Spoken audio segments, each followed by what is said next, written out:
Are we waiting for something? No.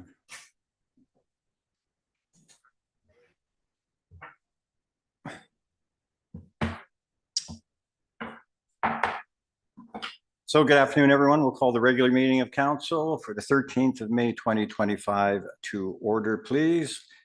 Land acknowledgement. We acknowledge that we are gathered on a traditional territory of Indigenous peoples who have been stewards of the land since time immemorial, and as such, we treat the land, its plants, animals, stories, and people with honor and respect.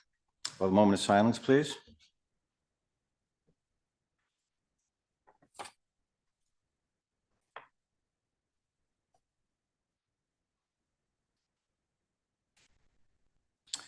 Thank you. So once again, good afternoon and welcome. I'd like to start my remarks today by congratulating several local residents for the distinct honor of being awarded the King Charles III Coronation Medal for their significant contributions to our community. In addition to receiving this award, we would also like to express our gratitude to Kim Bishop, Dora Yateman, Greg Maxwell, and honorary resident Tim Porter for their work and dedication that benefits all the residents of North Hastings. During the period of April 30th to May 2nd, Councillor Miles and myself attended the Ontario Small Urban Municipalities Conference, otherwise known as OSM, in Collingwood. The topics and discussions covered during this conference were extremely relevant to our municipality, and the network opportunities allowed us to share viewpoints with fellow representatives from other municipalities. The presentations covered a wide range of topics, including the insurmountable infrastructure deficit facing smaller municipalities and the resulting unsustainable property tax increases required to fund maintenance and replacement of this infrastructure. This points to the pressing need for a new funding model with the province to address this major funding shortfall and the outdated property tax funding model. The high cost of housing and the growing need for affordable housing to serve a growing and larger segment of the population. This issue is resulting in stunted growth for many municipalities and the inability to attract the required workforce to keep communities sustainable. The underserviced healthcare system in smaller and rural municipalities, and more specifically, the shortage of primary care physicians. This is also causing labor mobility and workforce-related issues. The uncertain potential effects of the ongoing trade and tariff issue with the United States. The role and potential benefits of local BIAs in supporting thriving downtowns and economic growth. The growing and ever persistent issue of cybersecurity and the potential cost to municipalities. And the homeless situation and the recent AMO study on homelessness that outlined the overwhelming number of those who are currently unhoused in Ontario, 80,000, and the potential growth of this number to approximately 300,000 in the next 10 years. A business case was put forward that showed investing the necessary funds today in the required housing and support services will save much more than the ongoing and future costs of inaction. As mentioned, these are all pertinent issues to what municipalities face on an ongoing basis and are frequently topics of discussion at council meetings, including some of which on our agenda today. Councillor Miles, I wonder if you'd like to add something on the conference. Thank you, Mr. Mayor. I think it was of great value attending OSM. Being in the room with municipalities more like our own size really brings the conversation really much closer to home. And a few of the, you mentioned most of the items that were covered, but just a few of the numbers, like you say, our unhoused have gone from 40,000 to 80,000 in Ontario in 2 years.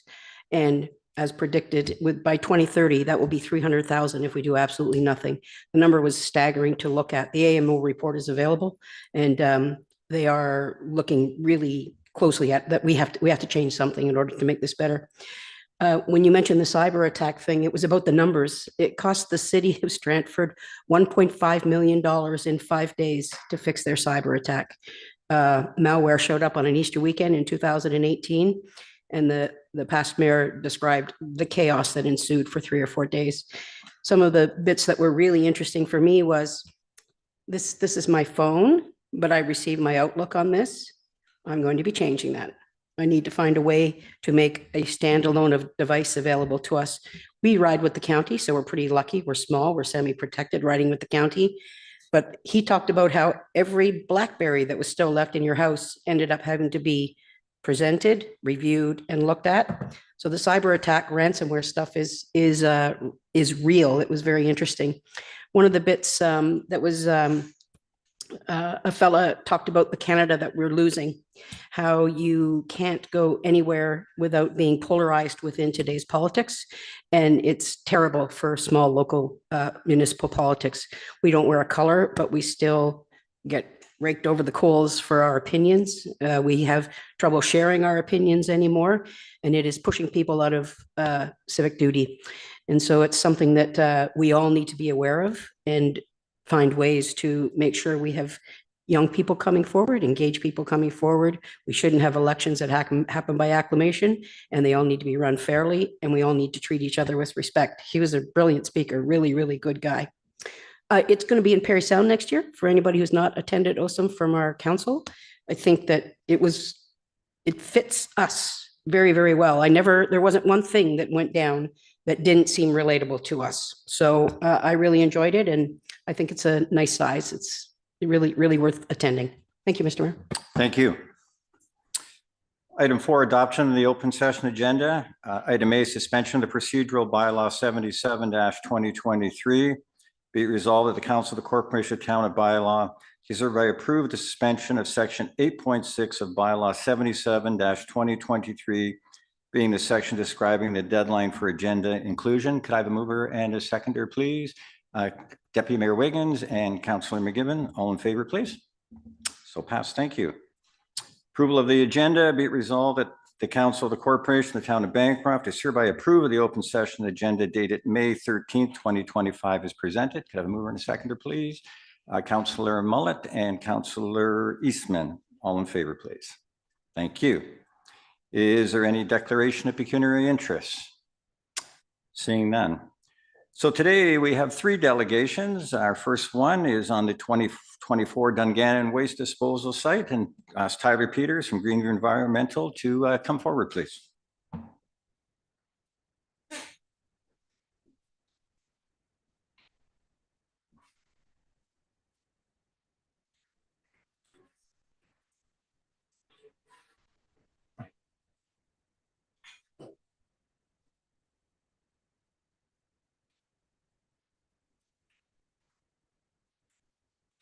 Did you bring binoculars? Yeah,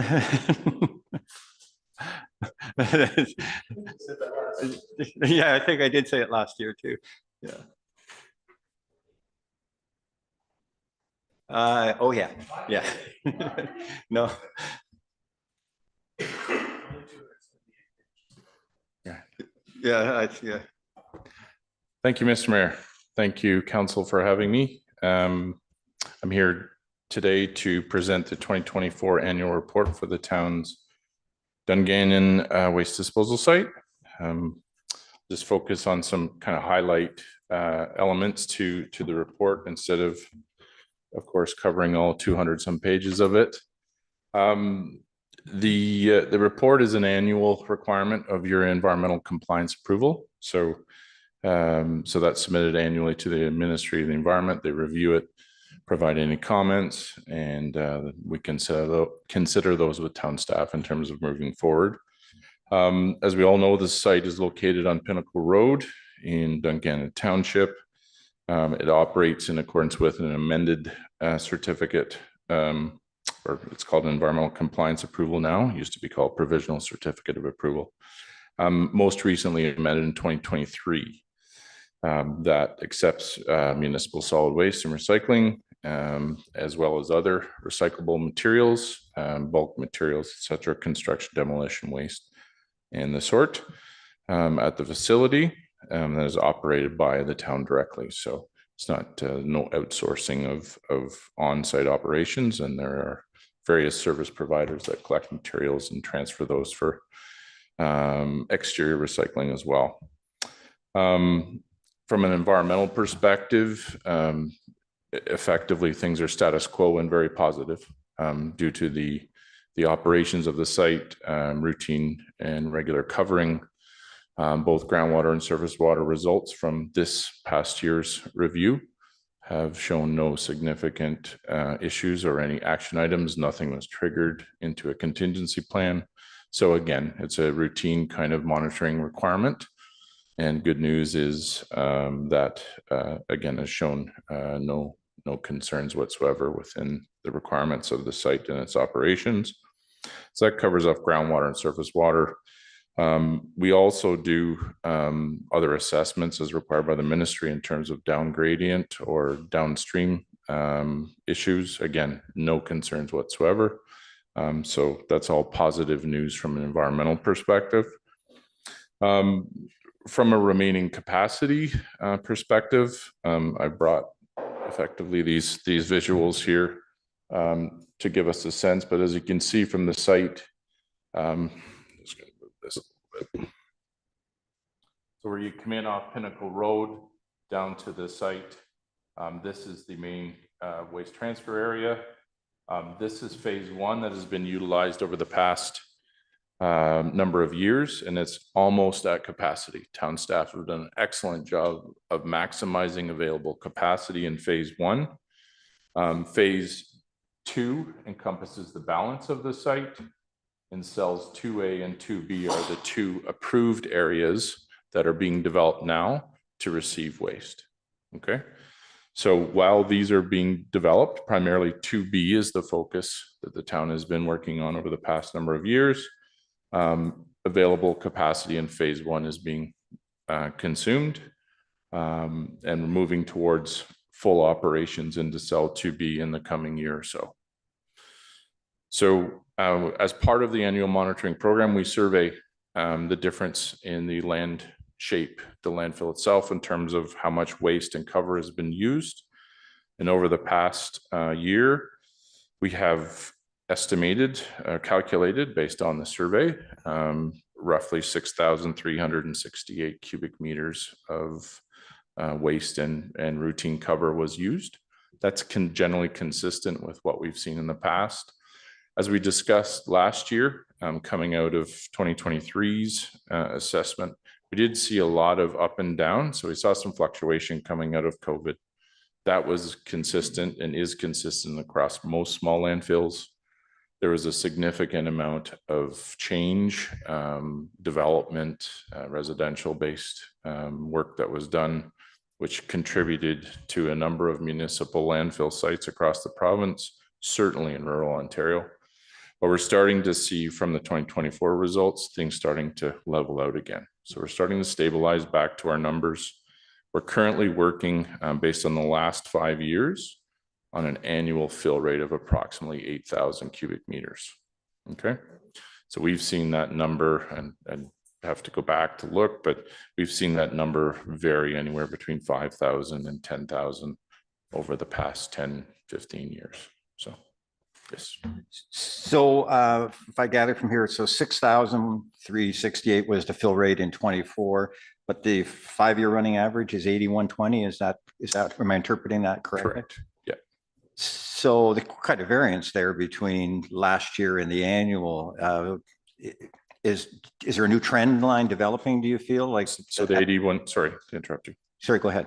So the 8120 reflects the past 5 years. Right. So we were quite a bit less than that 8120 last year. So yeah. Do you think, is there a new trend line sort of, do you feel being put in place now? Because obviously we must have been much higher at some point to have an average of, 8,000. Right. So the COVID years, we certainly had higher levels. So that has brought that 5-year average up. We're starting to stabilize now. I would say, be it next year or the year after, we'll start to have a more routine sense of what our annual fill rate was going to be. So it's still, we're kind of working more or less within that 7,500 cubic meters is the kind of the rule of thumb we use. A lot of time when we look at long-term remaining capacity in the site. Okay.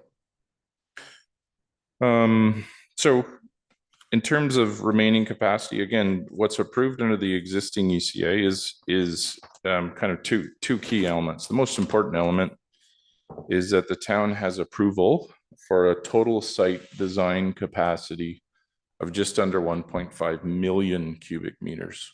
Okay.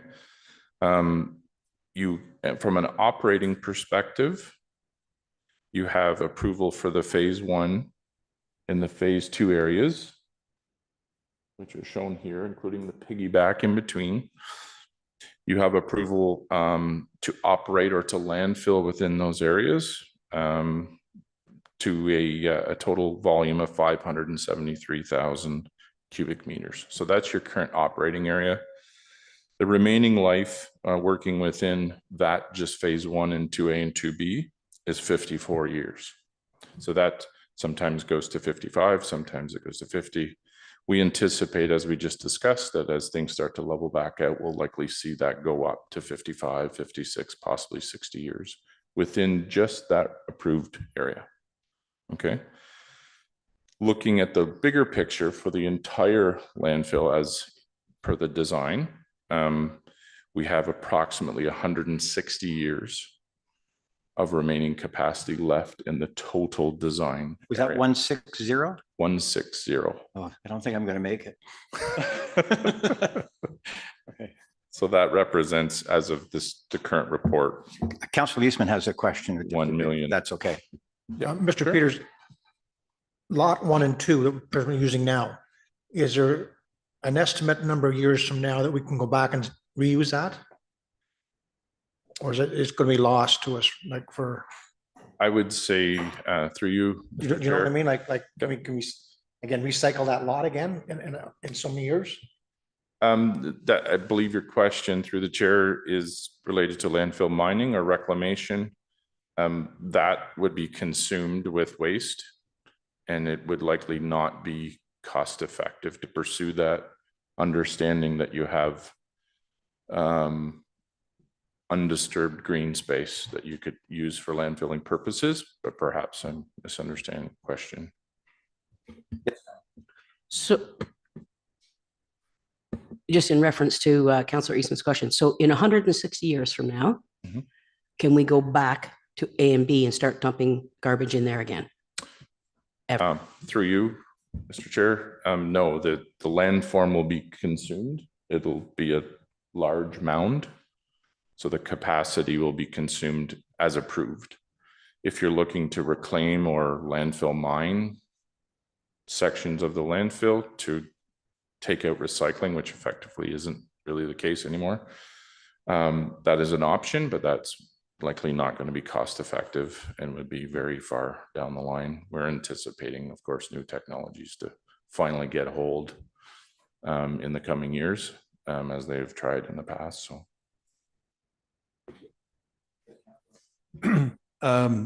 Is there any methane produced as a result of this that needs to be burned off or anything? Through you, Mr. Chair, there is methane generated, but due to the nature of how the landfill is operated, primarily with a porous cover material that is released to the atmosphere, the nature of the site, kind of the small area, it's not feasible to cost effectively manage that in this case. But yes, there would certainly be presence of methane and some other type of releases coming from the landfill. Councillor Wiggins? Yeah, yes, just wondering, you mentioned recycle, like we recycle as much as we can, of course. Is there any penalty if we don't recycle and bury it, or can we do that? There, through you, Mr. Chair, there legislation, and again, I'm not a lawyer, legislation does require municipalities to recycle source separated materials, i.e. recycling. So in general, and a legal opinion may support, further review of that, but in general, it's expected that if recycling is source separated or it's segregated from the garbage stream, that it would need to be recycled, processed as a recyclable material. Thank you. As you're well aware, there's recycling is really on the front burner right now with the fact that the town's going to be basically getting out with the first July or end of July? 1st of July. So we got some major issues to deal with. So right. thanks for your answer. I appreciate that. So that kind of, we have the environmental element and we have kind of the operational and capacity element with respect to the site. You know, operations have been very tight over the past couple of years for sure. Certainly, as any small facility had its own challenges during the COVID years, as did any business. But that certainly has been managed very closely. Environmental conditions are in order and there's no concern whatsoever. The focus now is looking down the line in terms of development of areas so that we don't get into a position where, as we start to landfill, for example, in 2B, which there's some of which has already happened, which is fine. That was an opportunity from past years. But we want to make sure that 2B is open and available for the town to use once phase 1 is fully consumed. If I understand correctly, when you're going to a new phase, the way that you have to slope it, once that phase is open, then do you go back and backfill to join the two phases together, or is that what you call piggybacking? That's the piggyback, yeah. Okay, so your calculations include all the piggybacking, et cetera. Okay, Yeah. thank you. Yeah. That's a good question. Okay, thank you very much. Okay. I think everybody's asked for questions. Anybody have any more? So, but Councillor Wiggins, to your point, there will be more discussion coming on the recycling aspects. So we'll save that for another day. Councillor Orange, question? Are we treating the leachate, you know, the water percolating through all this garbage? Is it being collected and treated? Through you, Mr. Chair, the site operates as a natural attenuation landfill, so similar to almost every small municipality in Ontario, with the exception of your neighbor. Leachate is not treated per se, so it's technically treated through the processes of natural attenuation. So we use land area effectively that filters, quotes, filters the leachate as it comes from the waste materials.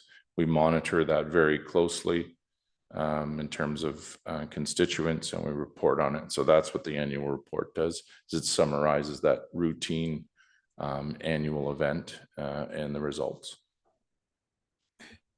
Just a sort of a general question, because I know you cover a number of landfills. Sort of an overall assessment of, like, for smaller municipalities as far as landfill capacity. We all hear about the big cities running out, et cetera. Is our situation sort of the norm with respect to our capacity or not? Your situation is the unicorn, I would say, for small municipalities.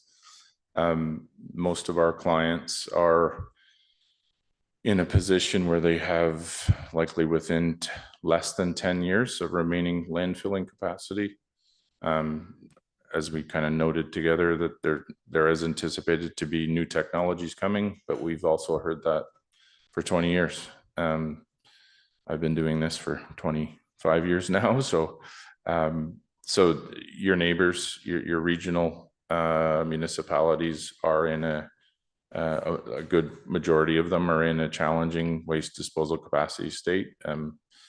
As a result, we've seen a number of waste transfer facilities come to light, and primarily private ones, that are moving materials from smaller municipalities. So the waste export solution is commonly what's being done, but even some of the municipalities that are that have had landfill expansions done, which are very few, of course, in the current regulatory regime, they are nearing the end of those opportunities as well. So the town is in an excellent position in terms of long-term waste disposal capacity in all elements. You're primarily challenged with just having the opportunity to get areas opened up ready for operations. In terms of your own needs, I think you're in great shape. But the bigger picture, it's a challenge out there. Thank you. So we have a resolution before us. Be it resolved that the Council of the Corporation of the Town of Bancroft is hereby receive the 2024 Dungannon Waste Disposal Site Presentation From Greenview Environmental, Representative Tyler Peters as presented. Could I have a mover and a second, please? Councillor McGibbon and Councillor Miles, all in favor, please. Okay. Thank you, Tyler. That was excellent. Thank you. So next up, item B, the 2025 Asset Management Plan. Alexa Wild, I believe, is going to come online here.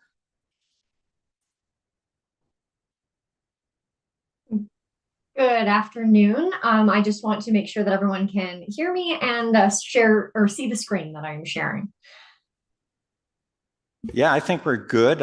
Is the volume good? Okay, I'm going deaf, so that's not a good. Okay, thanks, Alexa. Go ahead. Great. Okay, thank you very much for having me come present today. My name is Alexa Wild. I am a senior asset management advisor here at PSD Citywide. We have been a consultant partnering with the town for quite a few years now. So my purpose today is to go over the 2025 asset management plan. And the main deliverable here is to ensure that we are in full compliance with Ontario Regulation 58817. I want to start with a big thank you to Andra and Melissa, who have been a huge component of making sure that this plan came to fruition, and just a big appreciation for all of their effort to date.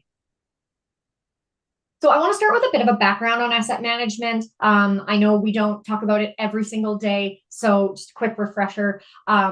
Infrastructure is vital for every community. You can't provide services without the assets that support them.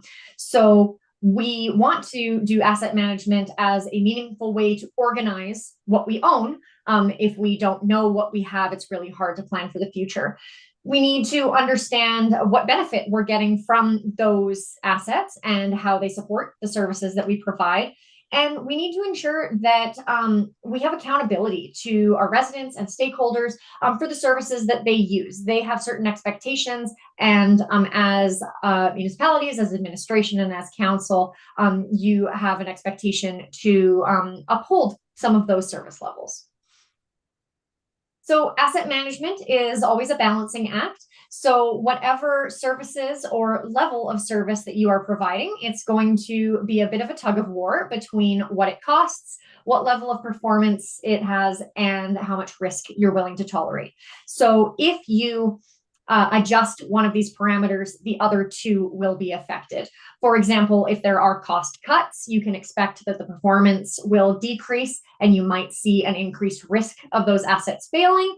Or from an alternative side, if your residents demand a higher level of service and they want an increase in that performance, the results may be a higher cost but lower risks of asset failure because of the higher investment. So with the town's inventory, we look every time that we put together an asset management plan, and we pull information from a bunch of different places. So it starts with your tangible capital asset inventory, and it gets enhanced with condition assessments, whether that be from consultants or from staff assessing their own assets that they deal with in their departments. We throw in some life cycle strategies and risk frameworks as to how we want to manage those assets. And we definitely leverage staff knowledge, because the people who are interacting with these assets on a daily basis are going to have the most intimate knowledge of those assets. So the reason we are here today is because of Ontario Regulation 58817, which requires asset management planning. We've already gone through 2 iterations. So the first iteration was due in 2022, which was only required to look at your core assets. So roads, bridges, water, wastewater, and stormwater.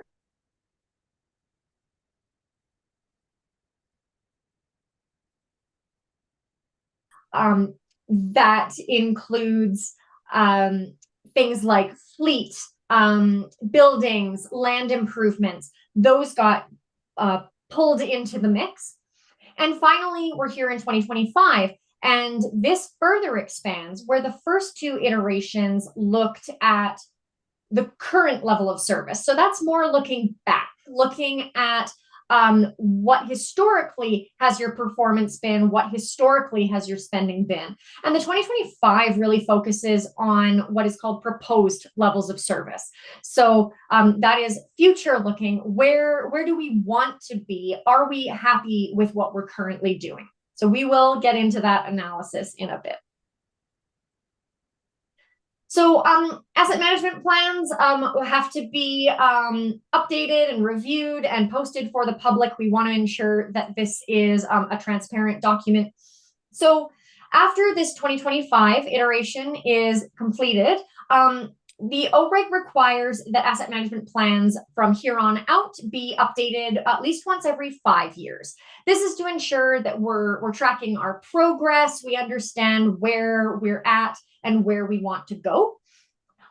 Every municipal council has to conduct an annual review of its asset management progress on or before July 1st.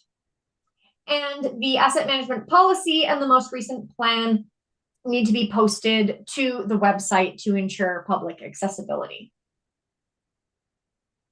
So this asset management plan, they're all based on a snapshot in time.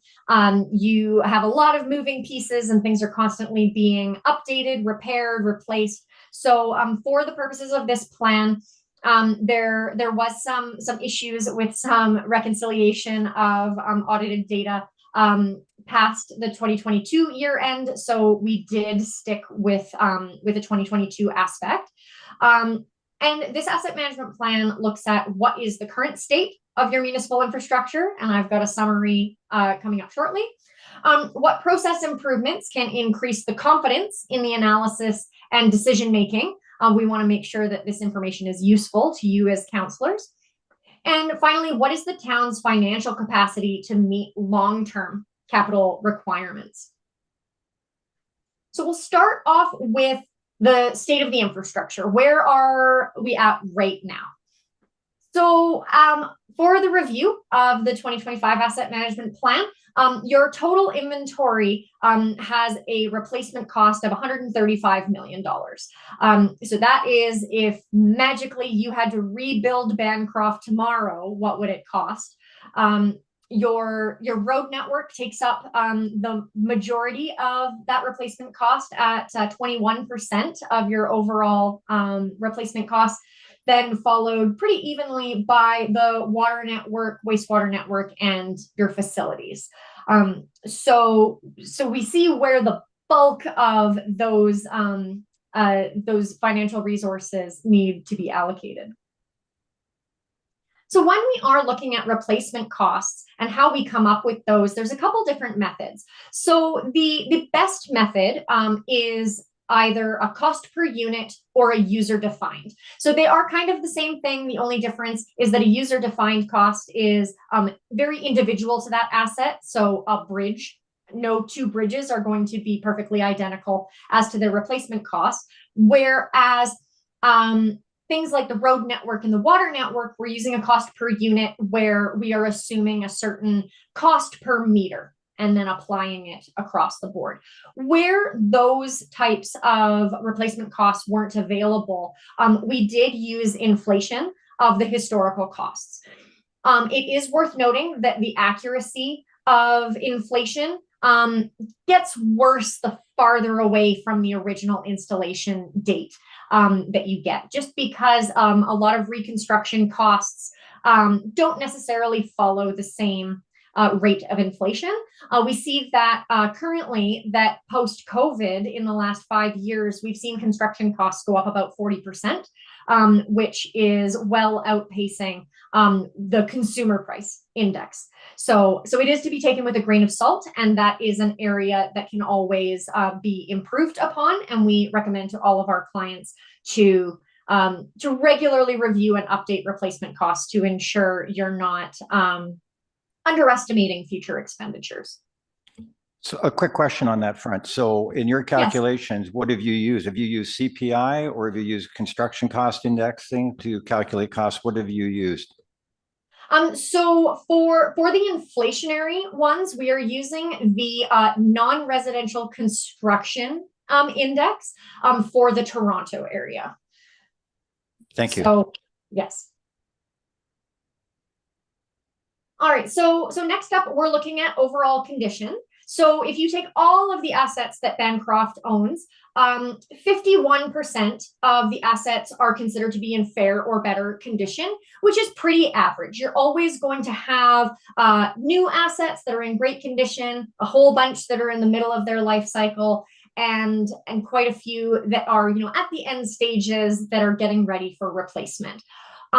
What you'll see here is some areas may initially look concerning because there's a lot of red and orange showing poor or very poor.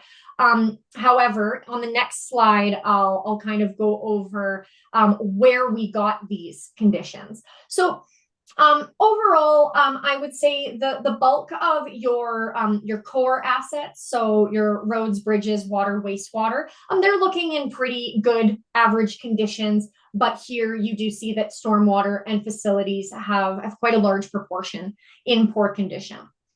So one of the reasons why is that might be quite overstated.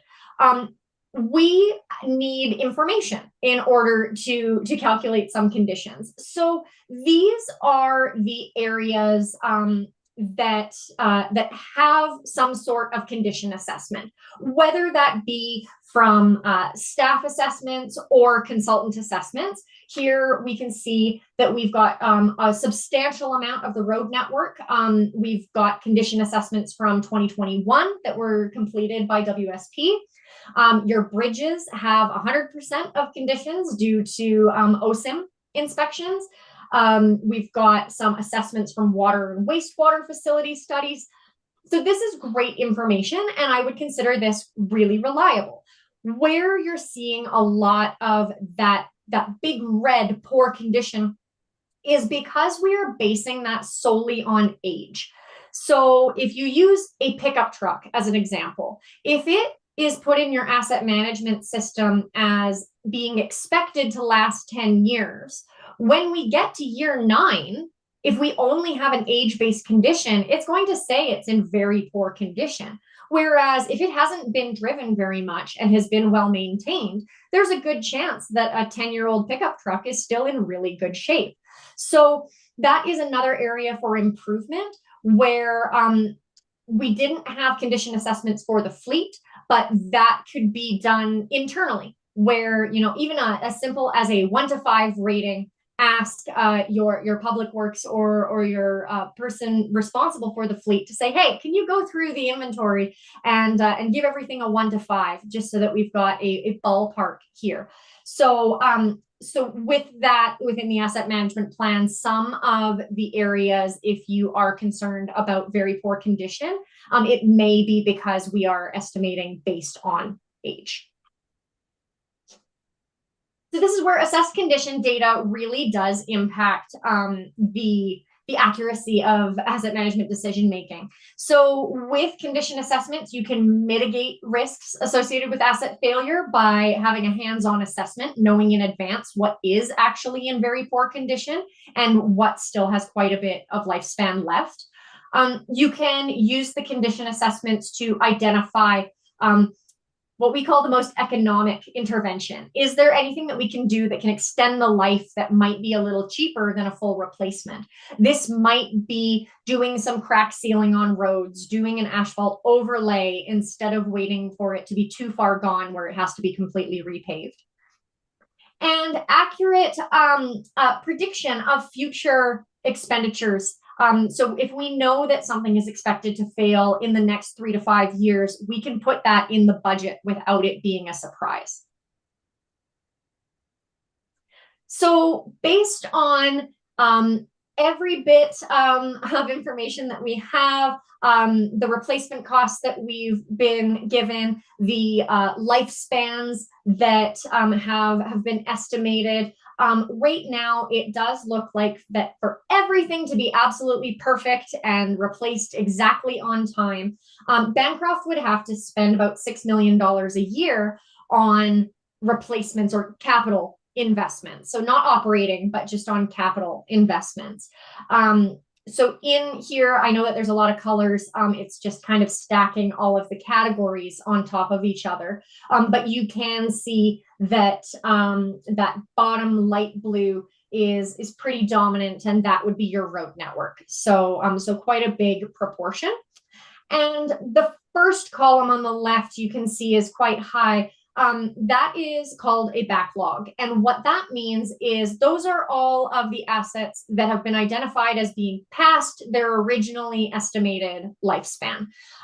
So this number can come down quite substantially if there is a condition assessment that says, oh, this still has life left in it. But because we are relying heavily on age data, it is showing quite a bit, about $33 million worth of infrastructure backlog. So I want to point out that this is if you did everything at the absolutely ideal time, meaning that pickup truck that was expected to last 10 years, you would be replacing it right 10 years on the dot. So this amount doesn't take into account the nuance of, oh, this truck is pretty good, let's get another 3 years out of it. And squeeze some extra life. So there is some flexibility within this. So that I'm going to go over the financials just a little more here as to where we're at today. So this is a comparison of the capital requirements versus currently available funding. So when we say currently available funding, we looked at an average of the last 3 years of what we refer to as sustainable funding sources. So these are things that we can count on. It does not mean one-time grants or conditional grants. It's things like rates that are coming in for water and sanitary, taxes that are being allocated towards capital expenditures, and then recurring grants that are received every year, such as the Canadian Community Building Fund and your OSIF funding. So for the total of $6 million average requirement, right now you're spending about $1.2 million a year on average. So that shows a deficit of about $4.9 million a year. So this will be clearer when I get to the proposed levels of service. But right now you are spending about 19% of the recommended amount. So we'll get into some scenarios that can up that percentage and what that means for financing in the long term. And this is just a snapshot by category showing the blue bar is the recommended funding and the peach bar showing what's currently on average being allocated to each of those categories. And what we are finding is the categories in the bottom half of the graph are having minimal or no investment in the last 3 years. So this is, again, representing the same information where the target is for each category and where we're currently spending. So as a proportion of the overall replacement cost of your inventory, we would like to see a reinvestment rate every year of about 4.5%. And right now, Bancroft is hitting about 0.9%. So moving into what we're calling proposed levels of service. What are our proposed levels of service? So current levels of service look at the past performance metrics. So this might be what has been allocated to capital expenditures in the past. What is our average condition ratings? Those are looking backwards. In contrast, the proposed levels of service, we can look and say, are we happy with that? Do we want to maintain that? Do we want to improve that? Do we want to decrease? There's lots of options. So there is a note here. The OREG does not dictate how to approach proposed levels of service or what metrics you need to strive for. So this is a very individualized assessment for each municipality, because it's going to be specific to resident desires, political goals, financial capacity. And so that makes it very unique to each municipality. So for Bancroft, we analyzed 3 different scenarios. And rather than looking at condition targets and saying, well, if we target this level, what would it cost? We kind of flipped it around. And we said, we want to look at 3 scenarios. If we took 15 years to get to a certain funding position, what does that look like in the long term? So our first scenario was hitting that 100% funding. What does it do for us in the long term if we strive to hit that $6 million a year in capital spending by the end of 15 years? Now, I've got pros and cons listed here, where the pros are you're fully funding your infrastructure, you're reducing your risk.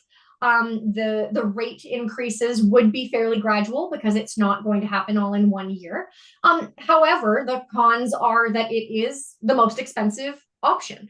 It's going to be a burden on residents and businesses.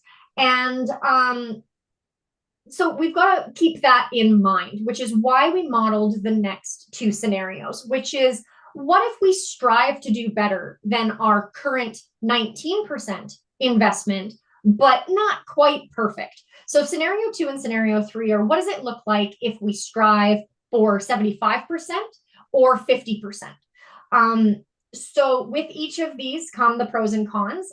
Mainly the pros are it is less of a financial burden.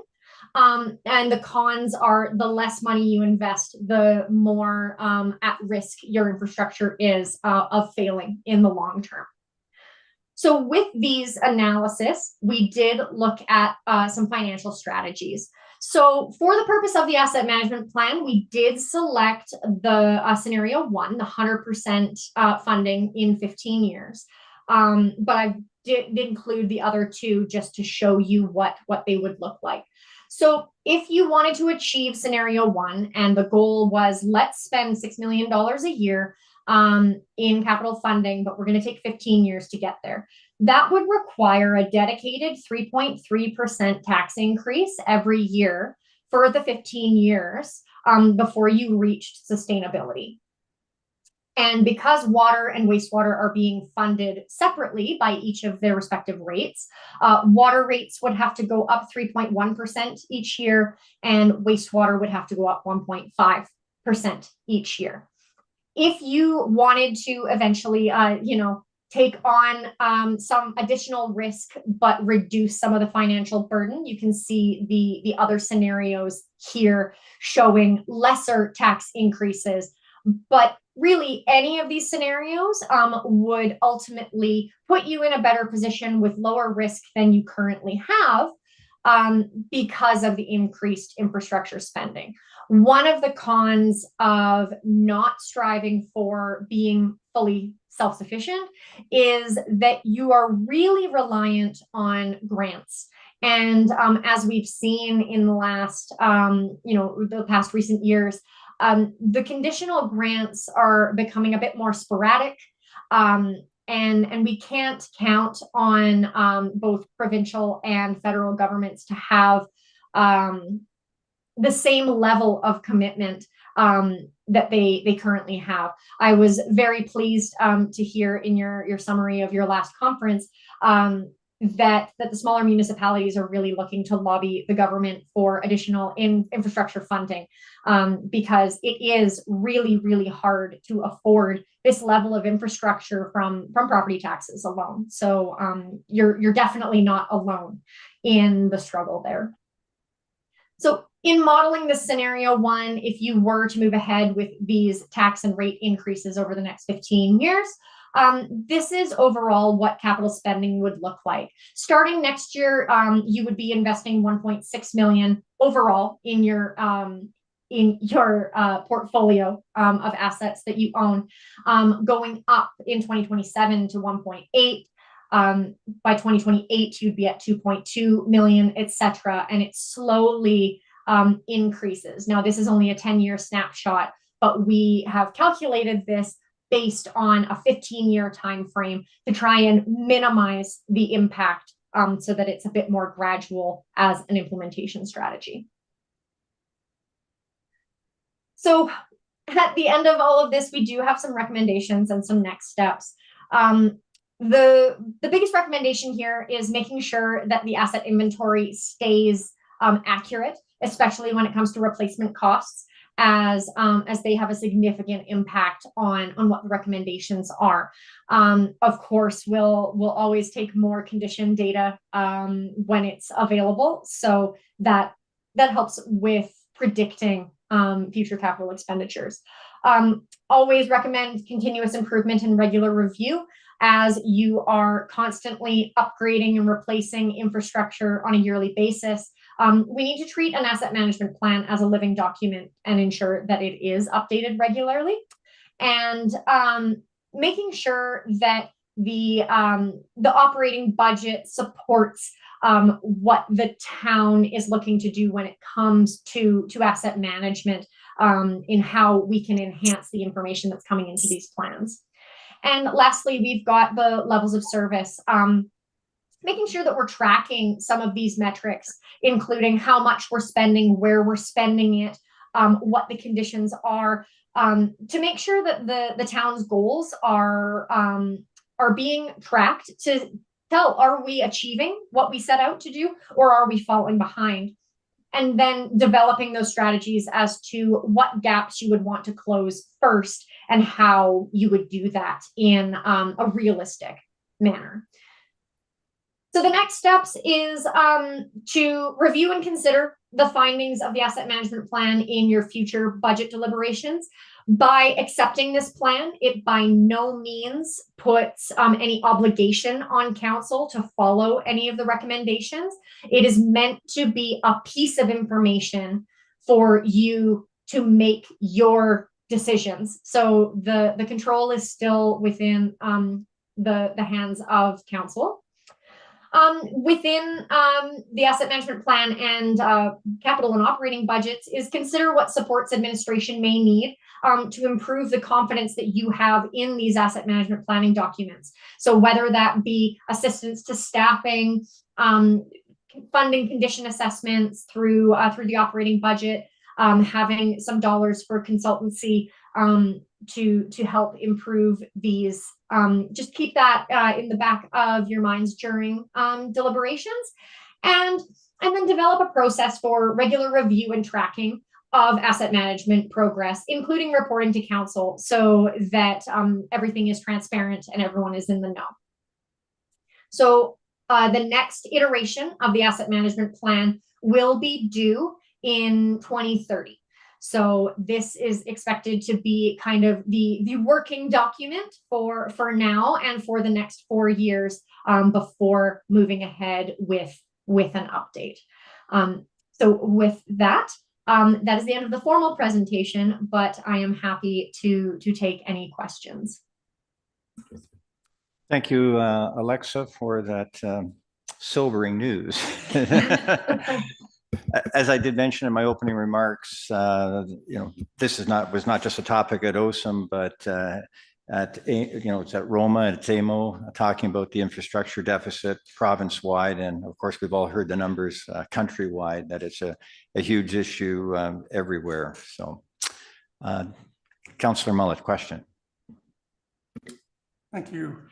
Yes, I do have a question on your slide on the one you gave us for page 24. It's regarding facilities, and it looks like we're 21.3 million behind.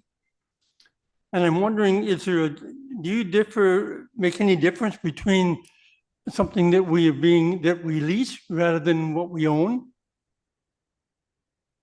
So you're talking about in the actual report, not the presentation, correct?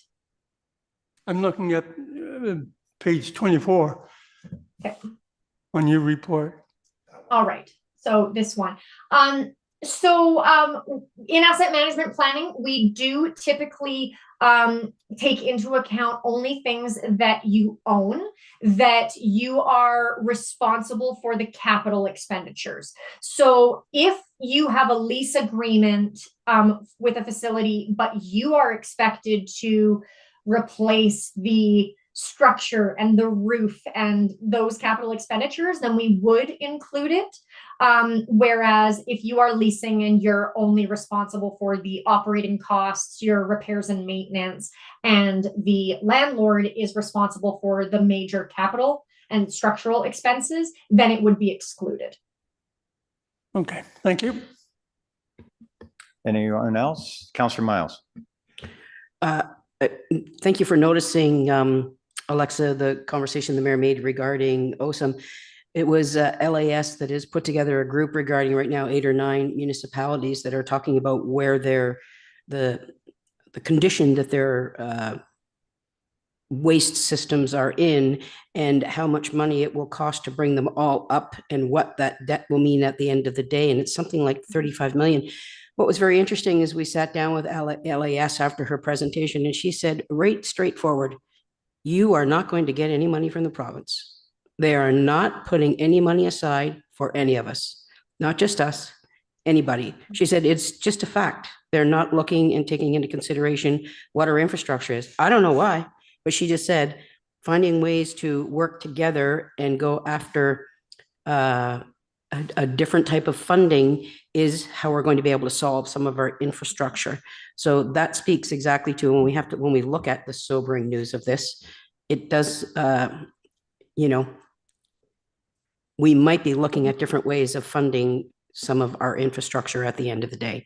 And that was directly out of their mouth. She just said, you are not going to get any money from the province. I thought it was very interesting. Councillor Lawrence. Were they thinking of debt financing or? Grants.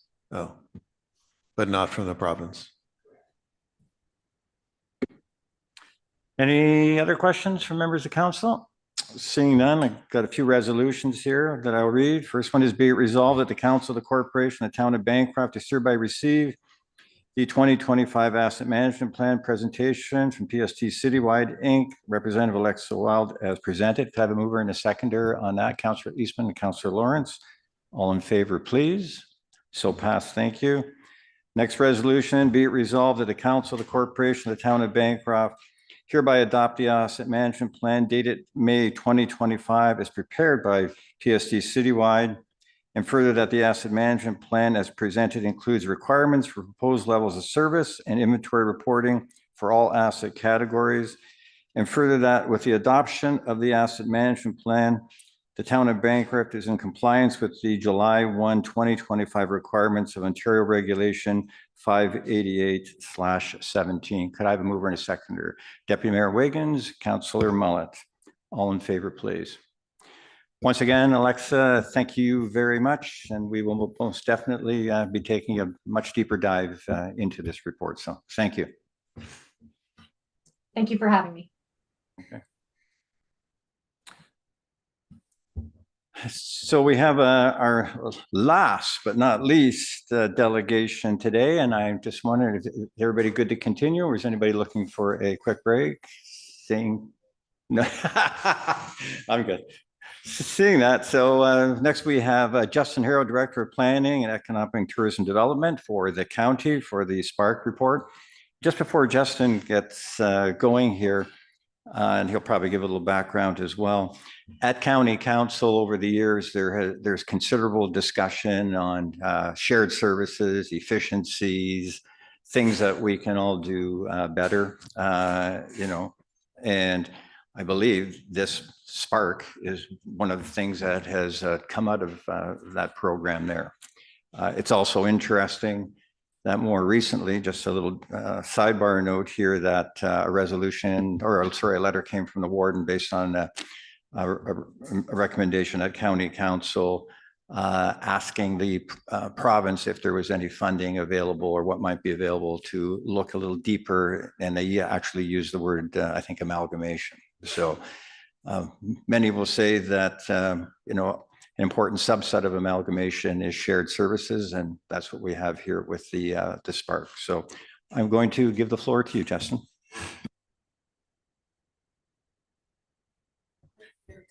Are we good now? Okay. How much do you want me to go back to, folks, in terms of presentation for you? I think just a bit of the background, and Sure. Okay. What I'll do then, I'll just go back, just kind of the backdrop to why we started looking at this and how it kind of came about.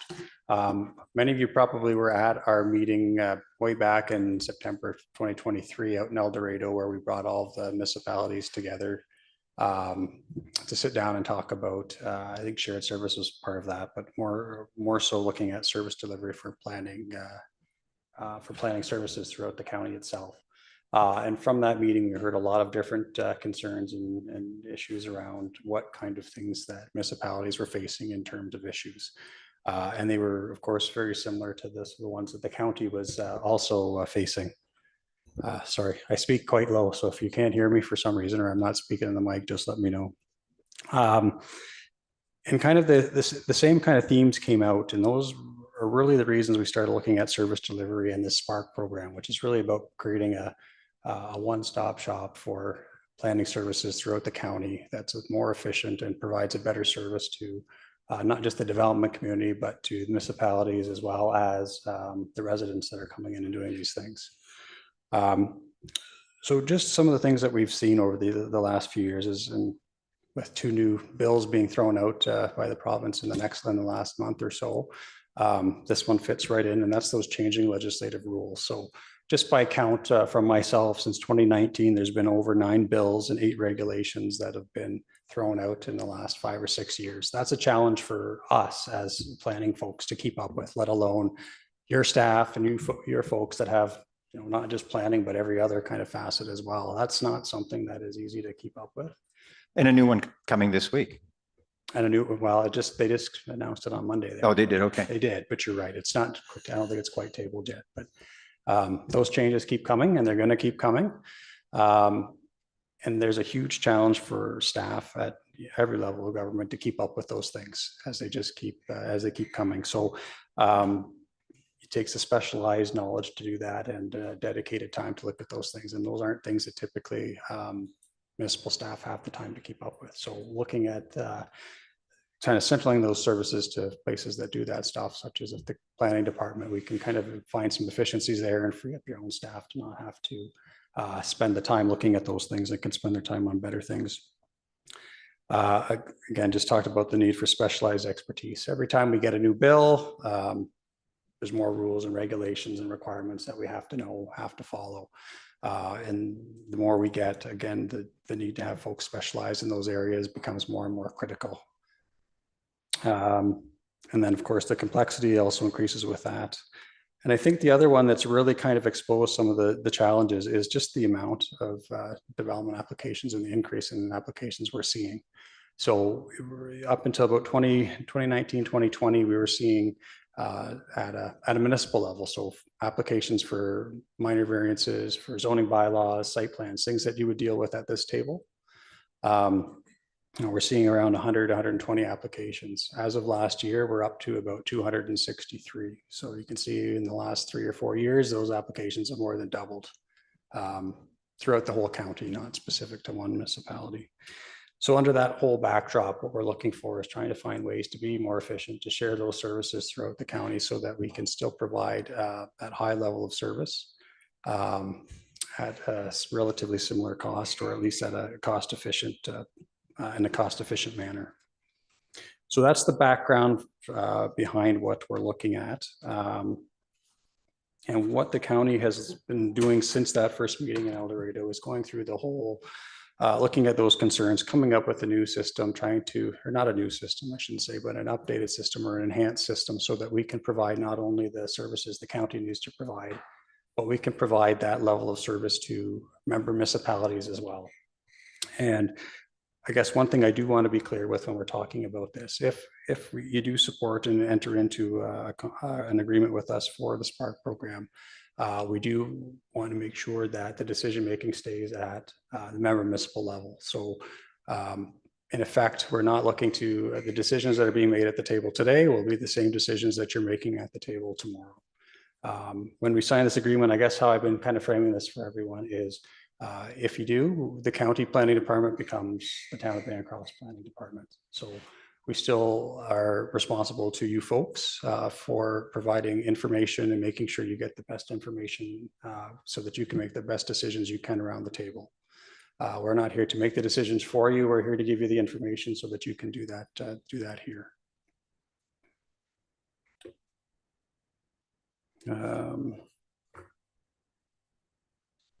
Won't get into kind of the details behind some of the changes. I'll just highlight some of the changes that we're suggesting as part of this process. So as part of the Spark program, we're looking at taking on kind of, you know, for lack of a better word, all of the planning services for the municipality so that it frees up your own staff to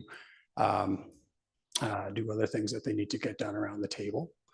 There are a few roles and responsibilities you'll have to maintain around meetings and things like that. But ultimately what we're talking about is taking on even the administrative tasks of doing notices and sending out the notifications and all those kind of things out. All the stuff that takes a lot of time, takes a lot of knowledge to do those things, and taking that on at the county level so that, again, frees up your staff to do some of the other things that they need to do. And by doing that, I think we want to also make sure that there's still a planning presence. So if we're going to be doing the planning for the town, we want to make sure that there's still a physical presence for people to come and see people in person rather than having to phone in or video chat or drive all the way down to Belleville. So as part of this process, we'll be looking at opening 2 satellite offices throughout the county, one being in the county building in the former village of Madoc and Center Hastings. And the second one will be up here in the professional building in the Manor. And that'll be staffed by a planner, and that'll be 5 days a week during regular business hours, so that at any point, if someone wants to come in, drop off an application, maybe they just want to have an inquiry with somebody, or maybe they want to have an in-depth discussion, there'll be staff there to take those calls or take those inquiries and be able to answer those questions as well. I think the only other thing talking about is just looking at a service agreement itself, and that's partly why I'm here today, is to see if we can work on something with the town on that. And really that service level agreement is something we're using to make sure that we have clear boundaries and clear roles and responsibilities for the county and what we're going to be responsible for, as well as making sure the town and their staff and your staff understand what they're responsible for at the end of the day.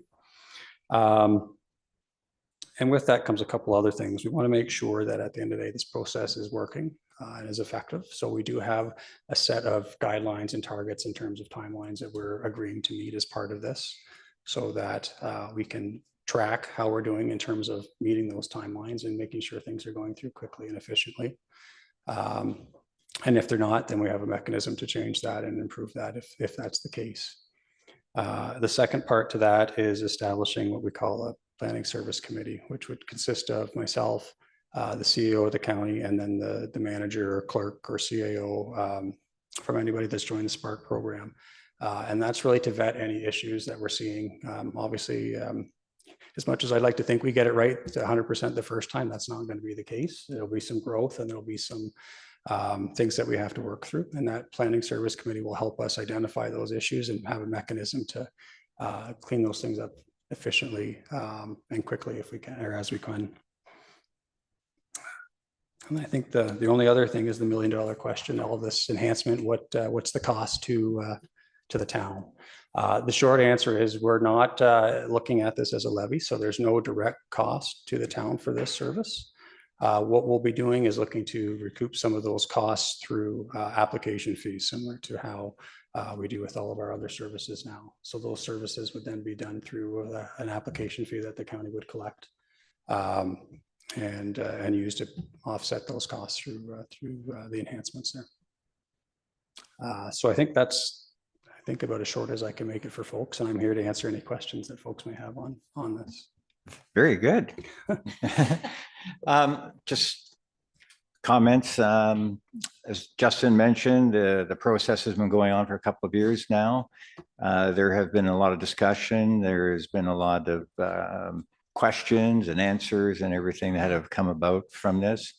I fully support the program. Just as the county, as Councillor Miles mentioned earlier, we have our IT services through the county.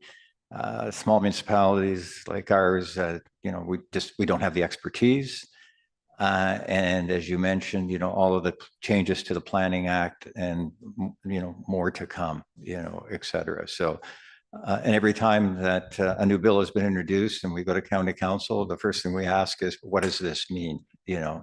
And so that expertise lies with the county. So I invite any questions that council members may have at this time. Councillor Wiggins. Thanks. I think it's a good idea. The more we go down this road, the better it is for all of us in the long run. I'm just wondering what that would percentage-wise would alleviate our planner. If you're taking part of her job, I wonder how much that would alleviate her. I'm not sure as to other facilities or whatever, other jobs. It would be maybe a question for Andra, maybe. So we do have a discussion on that upcoming in closed session. Perfect. Thank you. Gary got you out of that one. Anyone else with any comments or questions?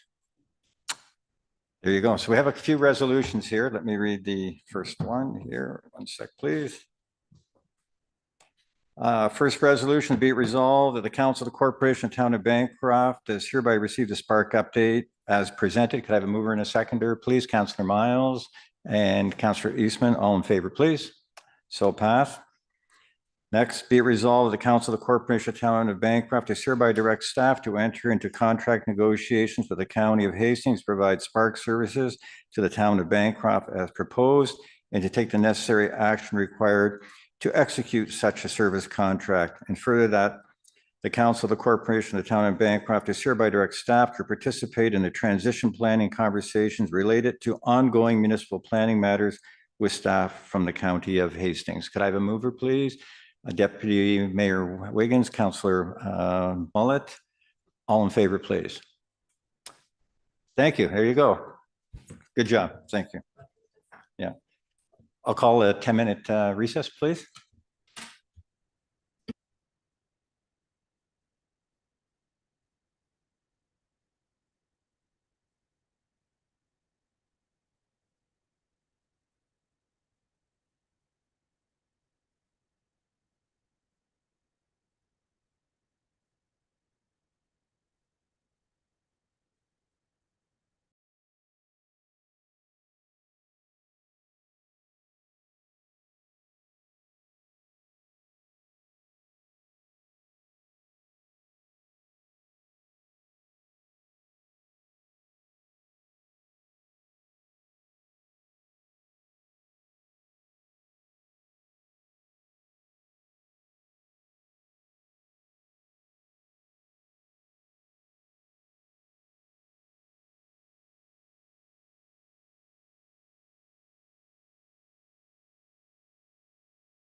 support for kids, support for taxes, support for mental health. There's been a variety of presentations done over the last couple of months with the library.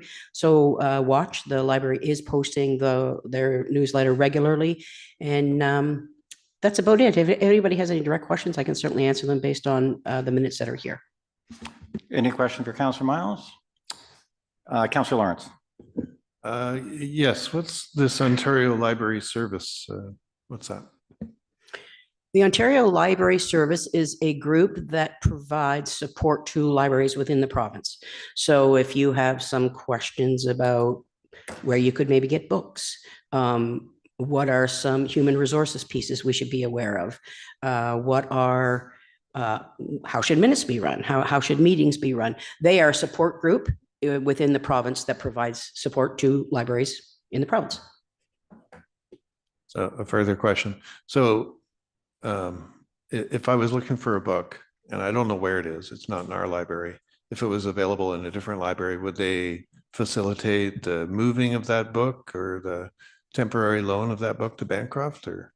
Our librarian would do their best. Oh, okay. Any other questions? All in favor, please.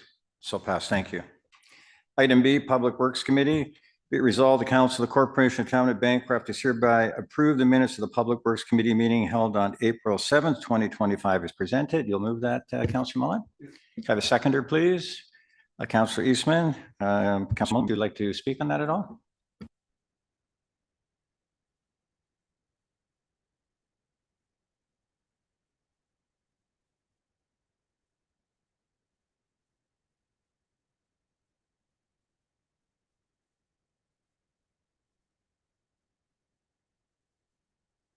My mic. I won't repeat all that, but anyway, the construction out of Valley View Drive has started, and the report that the fire chief is going to bring forward on the building will be presented here today. Any question? Councillor Lawrence. The parking lot across from the TD, any idea when that's going to start? We'll let Andra give us an update on that right now. Okay. Yep, I can do that. And then if I don't get it right or there's more questions, Jake can jump in. So I actually spoke to Jake about this morning.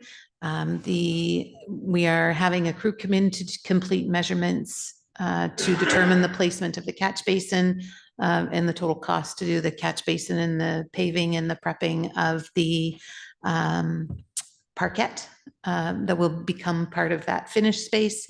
I believe that's happening tomorrow. So we'll have those costs right smartly and be able to determine our next steps from there. Councillor Wiggins, did you have your hand up? Or Deputy Mayor Wiggins? Yes, go ahead.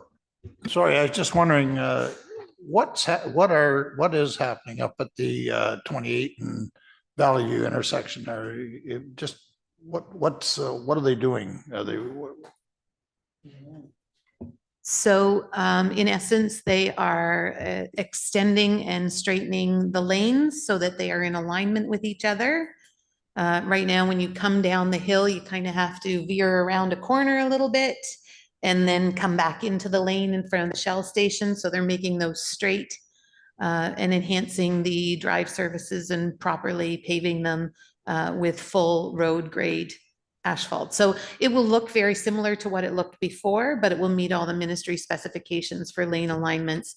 And then there will also be some street light improvements. So it will be a dedicated left turn signal there, I believe. Jake is live there. He can answer that.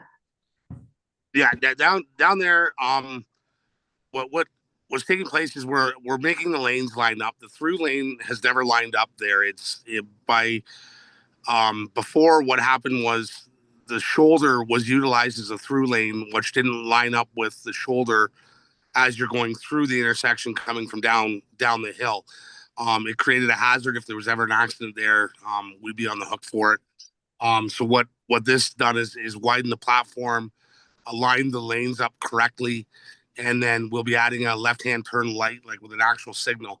And it'll make it a lot safer, and it brings it into MTO compliance.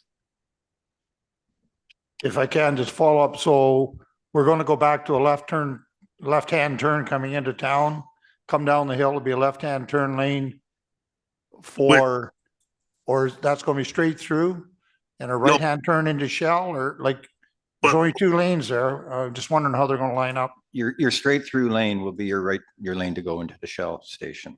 That's Yes. what it is now, right? Right, but as it's pointed out, it's offset right now. It's being. So they're gonna lowered turn to- the road sideways or what? Yeah, they're growing the road sideways. Wait, we're widening the platform for the whole area to give room to do this correctly, and putting in the proper pavement structure under that shoulder as well. You know, there are ministry standards that, you know, on connecting link we need to follow, and they weren't followed when that intersection was done in the first place. For years, the ministry hadn't provided a PMH 125, which makes that intersection legal to us because of that reason. With this redesign, they will issue the PMH 125, which puts them back in the liability that they're saying it's a safe intersection now. We didn't have that before. Liability is a great interest to us. So if it goes back to province, that's great. But to me, we were fixing something that was working already. So I'm looking forward to seeing it done. And just as a reminder, this is I think 90-10 cost split, 90% paid by the province, 10% by the town. Still a cost, whether it's province or municipality. When you make your taxes out in March, you're paying. Yeah, I understand that, Wayne. If we ever did have a bad accident there out of compliance, it would cost us a lot more than it is for this construction. So, Any other comments or questions? All in favor, please. So pass. Thank you. Item 9, unfinished business. There is none. Item 10, business. Item A is strong mayor's powers. I'll put the resolution on the table. Be it resolved that the Council of the Corporation of Town of Bancroft hereby receive the strong mayor's powers, Part 6.1 of the Municipal Act 2001 report for information purposes only. Can I have mover second to put on the floor, please? Deputy Mayor Wiggins, and a seconder for that, please. Councillor Mullet, and I will turn it over to our acting clerk, Michelle.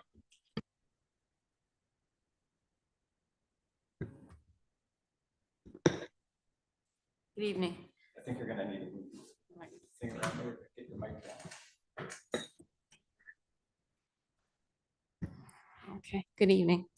So the purpose of my report tonight is to provide a high-level overview of the strong mayor powers in Part 6.1 of the Municipal Act 2001 and associated regulations, as well as to provide an overview of staff's plans to review and integrate the strong mayor powers into various bylaws, policies, and procedures. The strong mayor's powers fall into 3 broad categories. They include legislative powers, administrative powers, and financial powers. The mayor is unable to delegate legislative and financial powers, but can delegate administrative powers. So I'll just go through the legislative powers. So they are connected to the provincial priorities as defined in the regulation. So OREG 580/20 states that the provincial priorities are building 1.5 million new residential units by December 31st of 2031, constructing and maintaining infrastructure to support housing, which includes transit, roads, utilities, and servicing. Also under legislative, the strong mayor powers give the mayor veto power over certain bylaws under the Municipal Act, the Planning Act, and under other legislative prescribed in the regulations. Right now, that includes the Development Charges Act. Those are prescribed, that's prescribed in OREG 530-22. The veto can only be used when the mayor is of the opinion that all or part of a bylaw could potentially interfere with a provincial priority. And there is a process that must be followed to veto a bylaw. And the full report details those process. Part 6.1 also requires the mayor to approve in writing all bylaws related to provincial priorities. That's also included under legislative.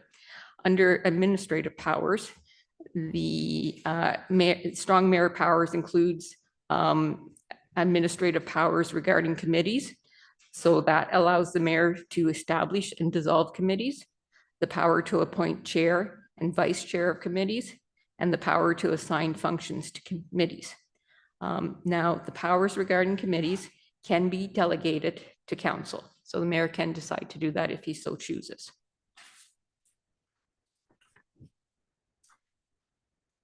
Under the strong mayor powers, the mayor also has the power to appoint a chief administrative officer, the CAO.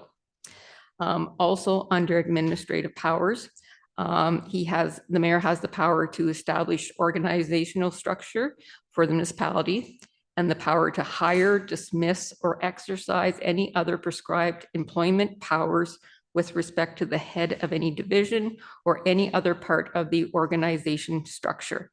However, this power does not include the power to hire or dismiss statutory officers.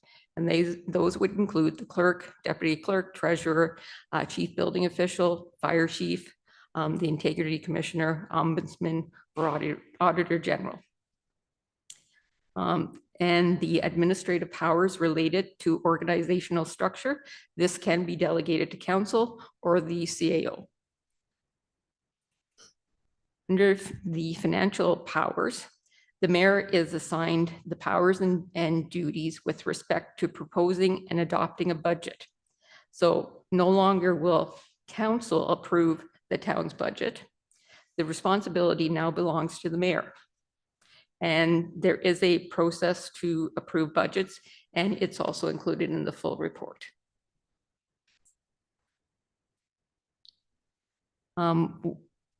One thing the mayor will be able to do is he's also able to initiate and prepare in-year budget amendments to raise additional amounts from property taxes.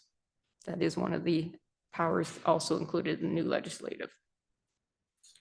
All strong mayor powers must be exercised in writing, and any mayor decisions under Part 6.1 of the Act must also be made public. When a mayor directs municipal staff to do certain things related to these additional strong mayor powers and duties, they must be done in writing, and they must be done in writing, and he has to provide the written documentation to the clerk and CAO.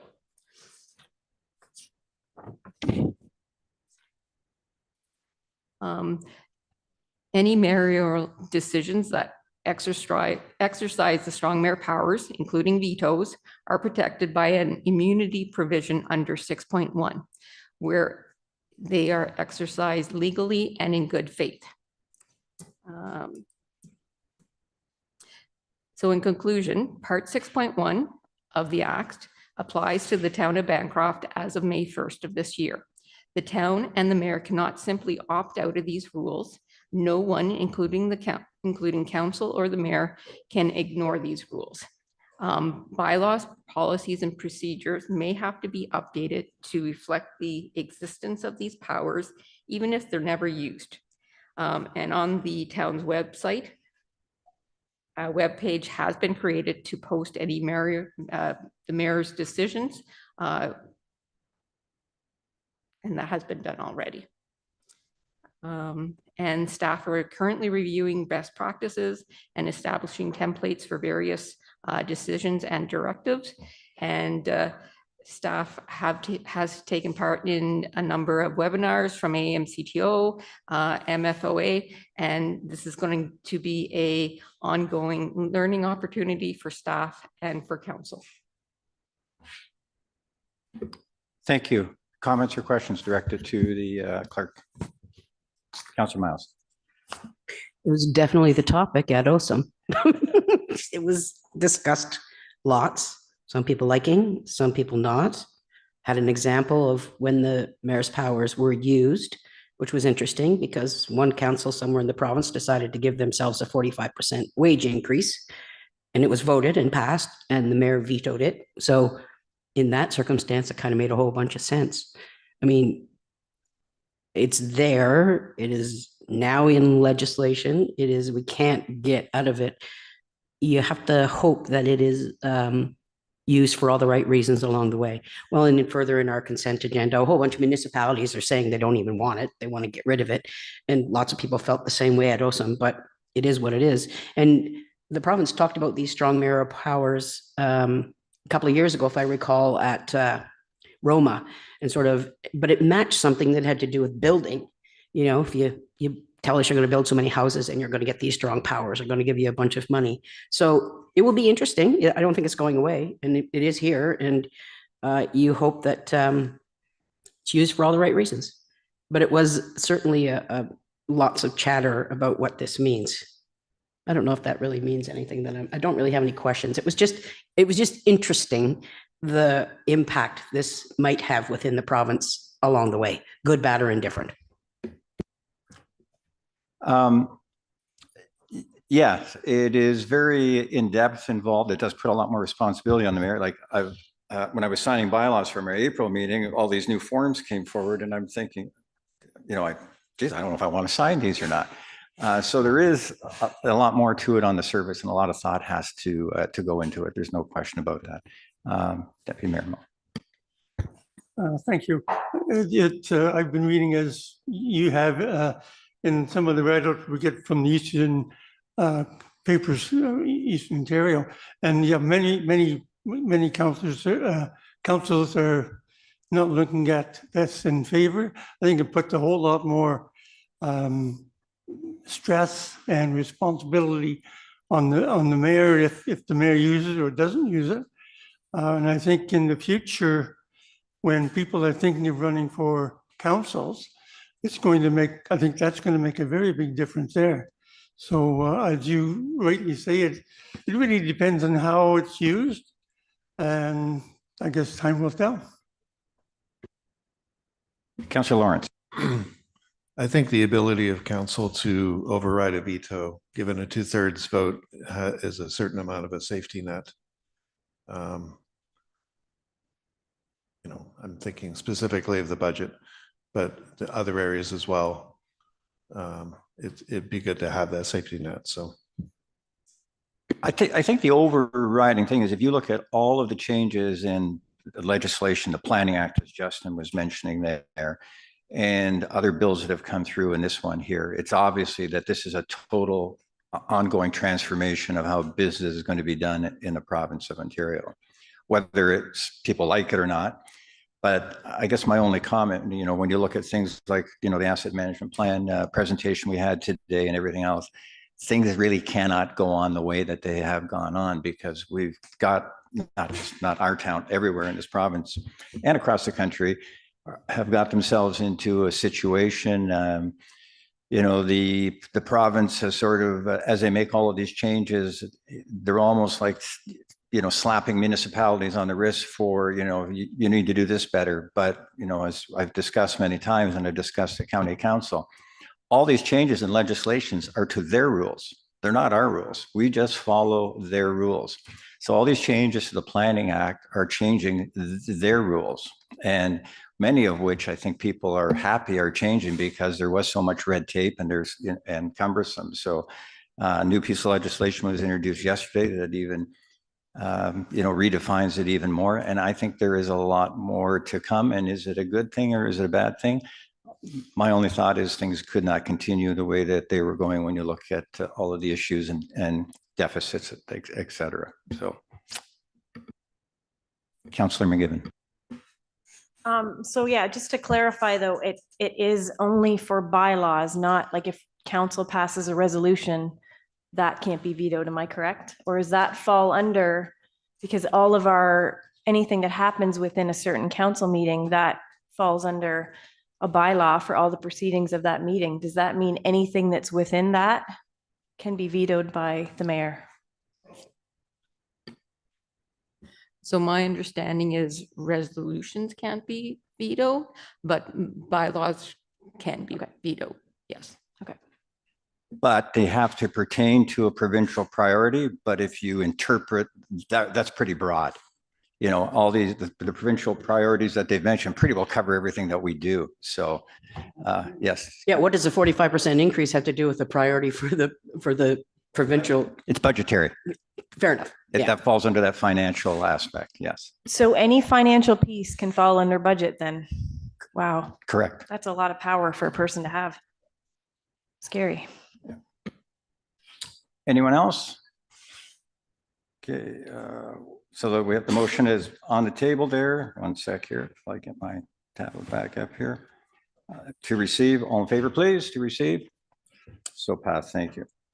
Item B, West Nile Prevention Support. Be it resolved that the Council of the Corporation of Town of Bancroft is hereby support the West Nile Virus Preparedness and Prevention Plan 2025 and further authorize the clerk to sign a letter of support for Hastings Prince Edward Public Health, and further that the counselor of the Corporation of Town of Bancroft give permission to Southeast Health Unit, Belleville, to carry out all the activities larvae deciding to prevent and or control West Nile virus in our area if deemed necessary. Could I have moved by the Deputy Mayor and seconded by Councillor Eastman? Any comments or questions? All in favor, please. So passed, thank you. Item C, stroke aphasia proclamation. Whereas strokes are a leading cause of death in Canada and the number of strokes occurrences is on the rise, and whereas according to the recent studies, there are over 100,000 stroke events in Canada each year, with approximately 50,000 new cases and 14,000 deaths. And whereas the occurrence of strokes in Canada has increased in about 1 every 5 minutes, highlighting the need for better prevention and stronger care, treatment, and recovery systems across the country. And whereas 33% of people experiencing a stroke will be affected by aphasia, which is a communication problem that masks a person's inherent competence. And whereas aphasia is usually the lasting result of a stroke or brain injury, but may also be caused by other neurological conditions such as dementia or brain tumors. And whereas even when aphasia is severe, many are capable of participating in decisions that pertain to them if the appropriate support is provided. And whereas the recognizing sign of a stroke is crucial as every minute counts in a stroke emergency. Now therefore be it resolved that the Council of the Corporation of Town of Bancroft is hereby proclaim June 2025 as Stroke and Aphasia Awareness Month and encourage everyone to take advantage of the resources available to them to learn more about stroke and aphasia. Can I have a mover and a seconder, please? Councillor Mullett and Councillor Miles. All in favor, please. So passed, thank you. Item D, Churchill Park, proposed improvements. There it is here. Be it resolved, the Council of the Corporation of Town of Bancroft is hereby received the report regarding improvements proposed by Kitchitu Manitou Manascarini at Churchill Park and Sparrow Boat Launch, and further that staff be directed to work with KMMM to provide guidance and support for the project as proposed. Could I have a mover and a second to put this on the table, please? Deputy Mayor Wiggins, seconded by Councillor Eastman. Andrea, would you like to go through this, please? Absolutely. So through you, Mayor, we received a request from KMM to continue with the solar lighting benches, information, cultural teaching, signage that they've been working on through the town for the last couple of years. Phase 1 for them was the Wawatessi project that they launched on the trail just outside of the office here, where they installed benches, solar lighting, information signboards about the teachings, some of their cultural relevant teachings. There's a bike rack there to make that space more accessible. Last year, they continued that project further down and added solar lighting and benches on the other side of the park prior to your arrival at Shmushkan Road. So there's some things there. They also added lighting to the footbridge in Millennium Park and some new signboards there as well. And this year they would like to continue with similar improvements with matching fixtures in the Churchill Park area to put some lighting around the boat launch area, to add some additional seating, to do some more informational signboards, and to install a picnic table so that folks can enjoy a lunch there down by the boat launch. So there is a site plan there of where they're proposing to put the lights. We have reviewed this with park staff, and they have already had some preliminary conversations with our folks at Kitchitu Manitou Manawascarini about the plan and some recommendations that they have. And with council's blessing, we'll continue to have those conversations and move forward with those improvements to match all of the others that they've already completed in our town, for which we are very grateful. Comments or questions? So I would just like on behalf of council to thank the local Algonquins. They meet with us every year and go over things that they'd like to do. And it's been a great addition to our community. And of course, we tied in our own benches in the downtown with all these. So it'll be a very consistent theme going throughout and the lighting, et cetera, to make more use of our parks, et cetera. Councillor McGibbon, you had your hand up. Oh, I was just going to say that, yeah, there's been a lot of positive feedback from individuals in our community that absolutely love what has been done to date. And yeah, what they're going to continue to do will be awesome. So thanks to them. All in favor, please. So passed. Thank you. Item E, Public Works and Fire Department building. The motion before us be it resolved, the Council of the Corporation of the Town of Bancroft is hereby receive the Public Works and Fire Department building presentation for information purposes only. Could I have a mover and a seconder to put this? Councillor Mullet and Deputy Mayor Wiggins, and is Chief Hoover going to come to the podium?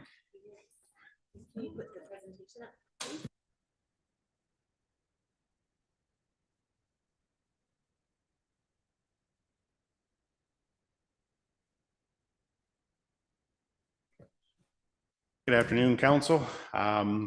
Before you have the Parks and Roads Building Expansion Program that we've been working on for many, many years. If you want to roll the next one there. We started through this process in 2015 originally, and we've, through various councils over this time period, explored options. Purchase lease land, build a new building. So we found out there was no land applicable for use or partnership come forward. Lease to own through private business, same thing. Was nothing large enough in the municipality. As well, purchasing the ORC, we thoroughly explored that. Explored the market value, the separation costs, environmental assessments 1 and 2. All of these things were done. As you can see on the chart there. Very cost prohibitive to try to even deal with the ORC property. Our final option was to look at the development of a plan in-house using both parks and roads and land that's already owned by our corporation. So in 2019, we put together a high-level concept for council to consider. And from there, we chose the existing Bancroft and Dungannon fire hall sites where there was room to grow and expand. So project information, background and timeline continues. So during this process, the treasurer of the day also brought forward options about reducing our working footprint for the lease and lowering our costs, rent out some additional bay space. So we've done all we can do with the ORC to make our lease down to where it is currently. In 2021, we needed to renew our lease, and at this point, the costs for maintenance were added, and they were also starting to show. Further, we now have additional pieces of legislation. We've talked about legislation today during our council meetings and the requirements of different acts.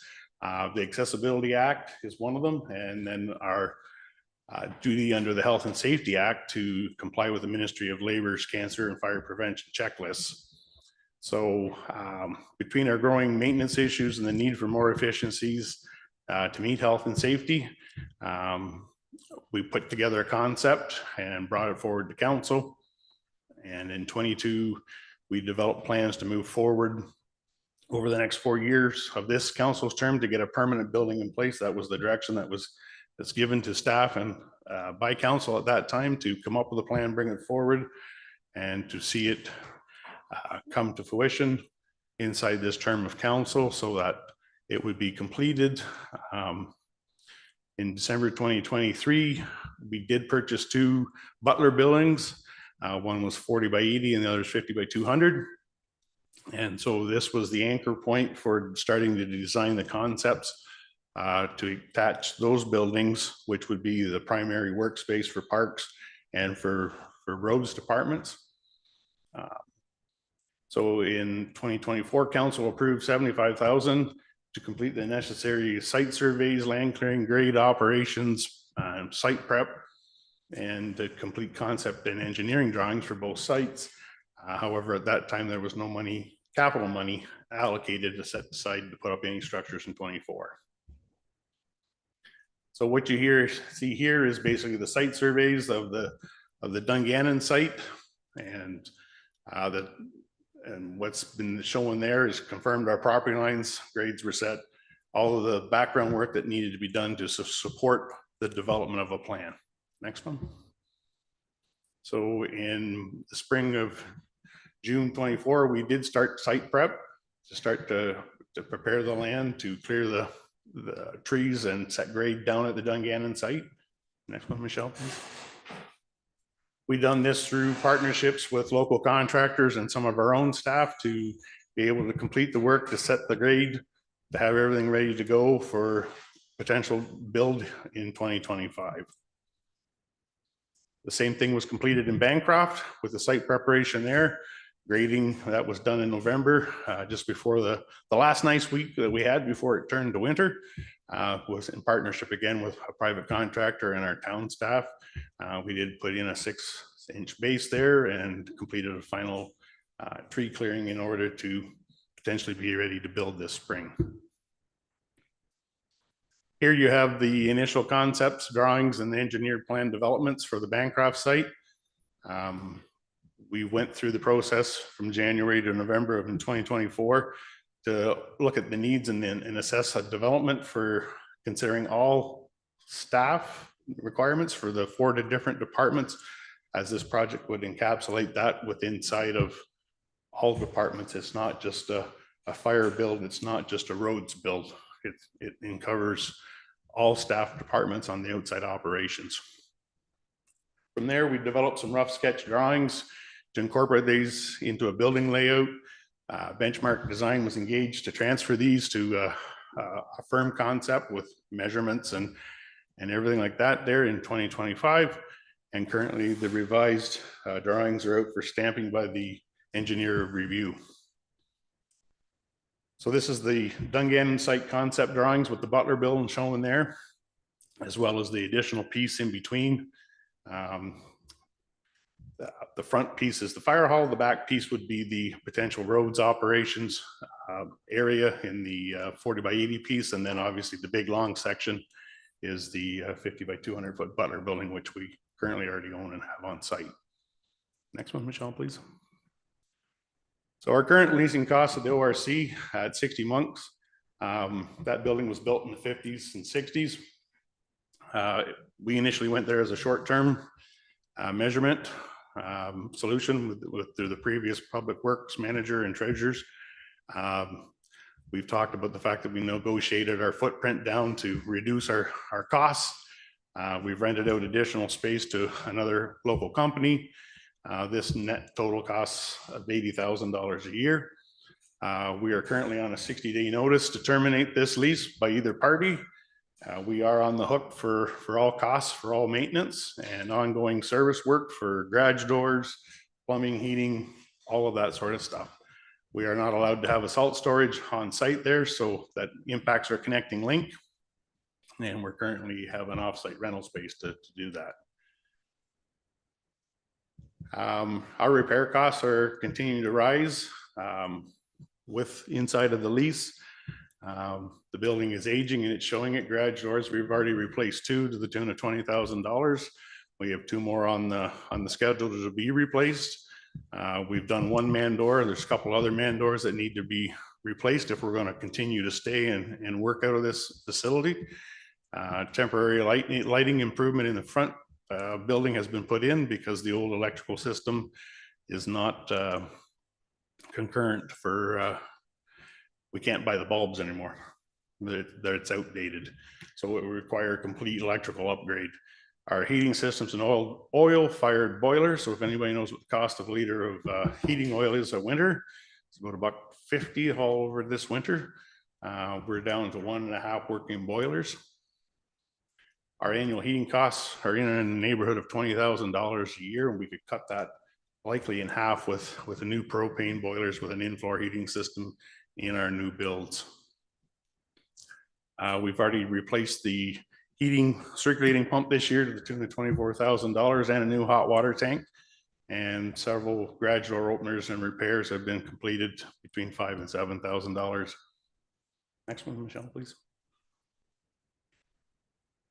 Other benefits, we would save 2 weeks of trucking winter sand to town, times 4 trucks, $95 an hour. We do this yearly to put up the stockpile of sand in town. It would free up time for us to complete other maintenance work or projects on our road systems. It would also allow the improved maintenance of our landfill equipment, with the shop being located in Dungannon, which would allow the equipment to be brought from the landfill through the gravel pit back up to the shop to be serviced and looked after. We would save on our annual stockpiling of our stacker rental. Garbage and recycling trucks would start the day right beside the landfill and would end the day there, being able to dump and get rid of their waste. As you know, our garbage trucks have been a thorn in our side, and any way that we could improve the maintenance and the longevity on them would be a huge benefit. So this was from back in high level costings. These costings have been billeted out by myself based on the concept drawings and whatnot. That was back in February. They were only partially completed at that time. So the number of 2 million is continuing to grow. We face every day with quotes. Anything that you quote nowadays is 7 to 10 or 7 to 15 days, and the quote's null and void because of our friend of the state. So we've seen varying prices and quotes, and we've requoted some of the stuff, and it continues to climb. But this would give us a final permanent home for our operations. When we sold the works yard in 2013 or 14, we've put ourselves in a position of limbo. This would anchor our services at both sites. It would give us shared benefits for all departments and efficiencies amongst staff. It meets the requirements for all our health and safety requirements, Ministry of Labor, AODA, and our fire cancer checklists. So it checks off a whole bunch of regulations at both sites. Next one, Michelle. It basically repeats there again for the roads building. The biggest efficiency for the roads building was the fact that we'd actually have a working shop, not a one-bay stop. So we put a garbage truck in our working bays working garage bay at the town yard currently. Truck was in, you tear the tires off, you get the brakes, whatever you're working on. If you have to wait for parts, you either have to put the truck back together and try to pull it out, or leave it in there and wait for the parts and try to work on other equipment outside. There's only one workable bay that we can work in up there for the mechanics. So having a proper shop garage area that would allow additional projects to happen at the same time for maintenance and repair would certainly help our fleet.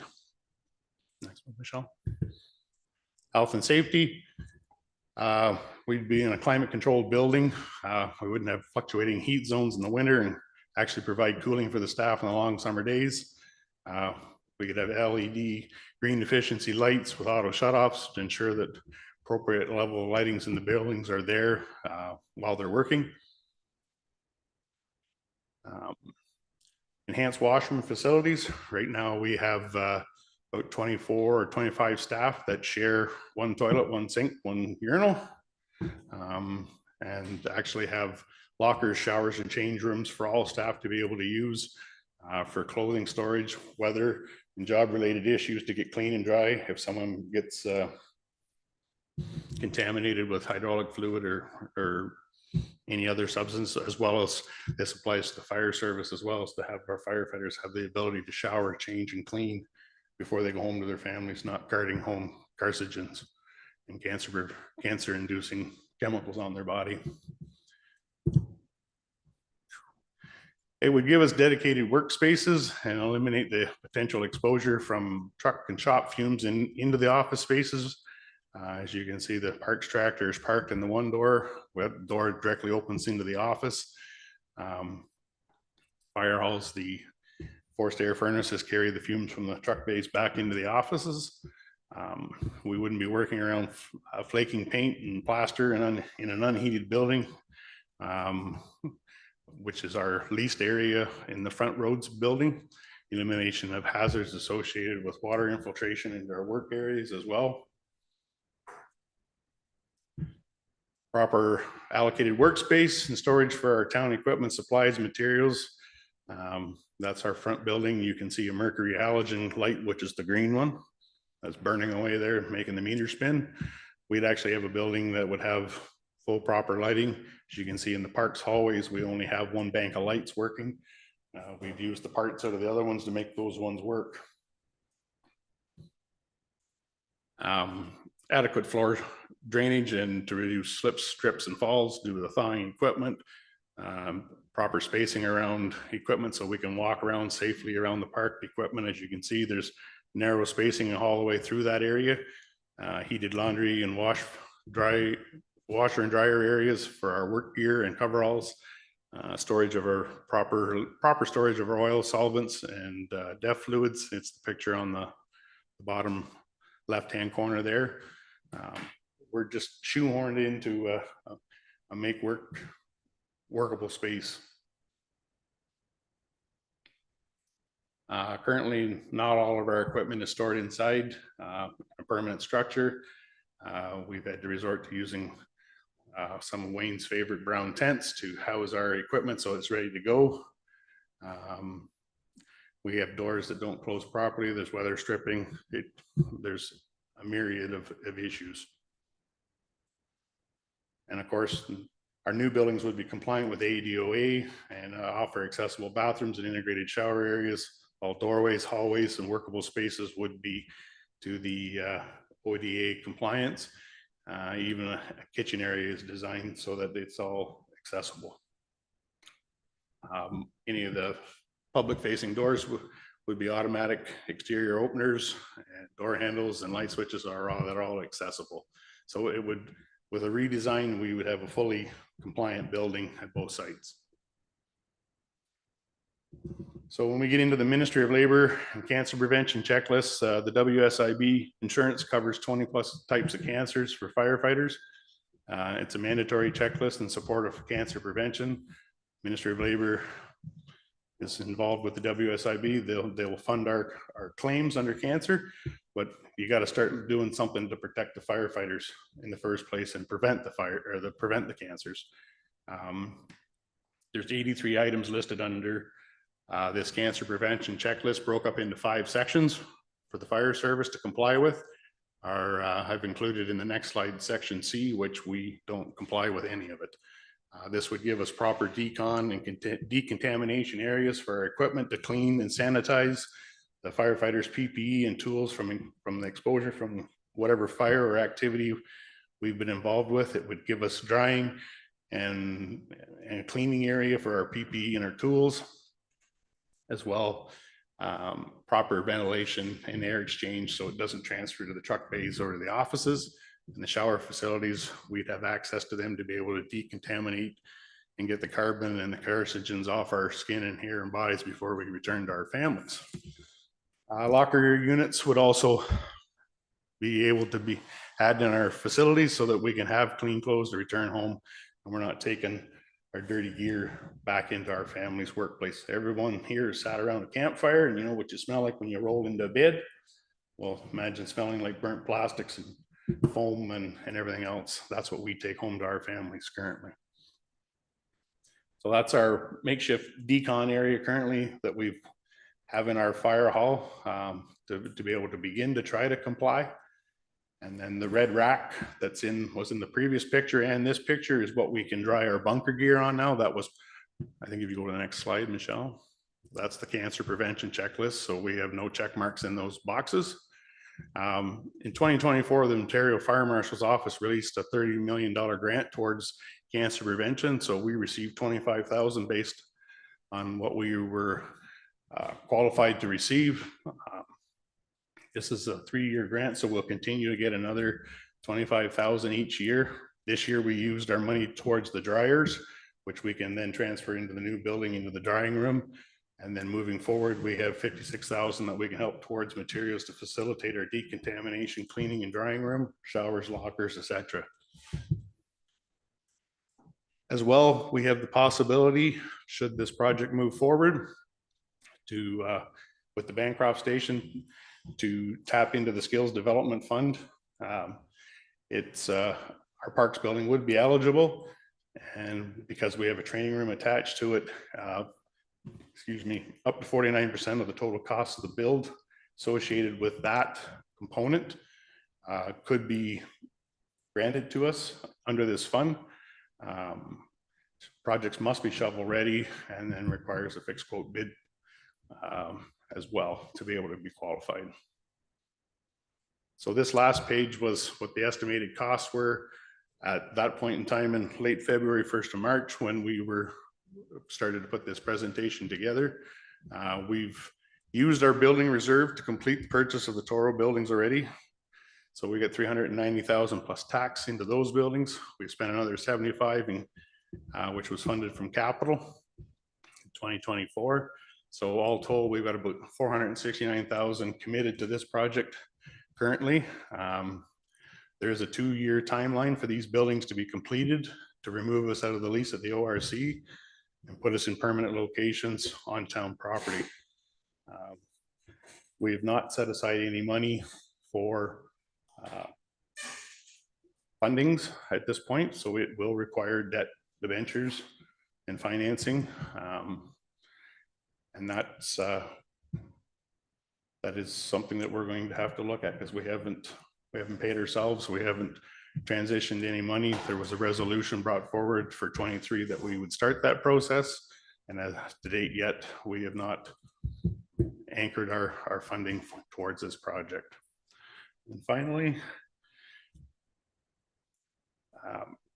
year one, you have 2 options. Year one is do phase 1, start and erect both shells as planned at both sites to determine a point for winter. So get them up, get them closed in, and then year 2 would be finish the internal pieces of it and then give our notice to get out of the ORC building by the end of November 2026, when our lease expires. Once our lease expires this time, we've been informed that our lease will be based off fair market value. So it's not likely going to stay at $80,000. Option 2 is year 1. Phase 1 is to start direct the park shell to a point, defined point, and close it in for the winter, and then start the roads building and the ICF piece and complete the full finish for operational status. Back in February, we were talking November, it might be December before we could get to there now, and then give notice to get out of our lease, and then kind of run a modified parks and roads operation for the winter of 2025 and 26, and then in the spring, finish the parks building to operational status for November 2026. So split the project over two seasons. And that was the full public facing document that the Public Works Committee reviewed and met with in March. So there'll be another portion of this presentation coming forward in closed session under the pertinent legislative there. But is anybody have any questions on this information that's presented to us here? And if it's going to be covered and closed, I think we'll let everybody know. Go, Councillor McGibbon.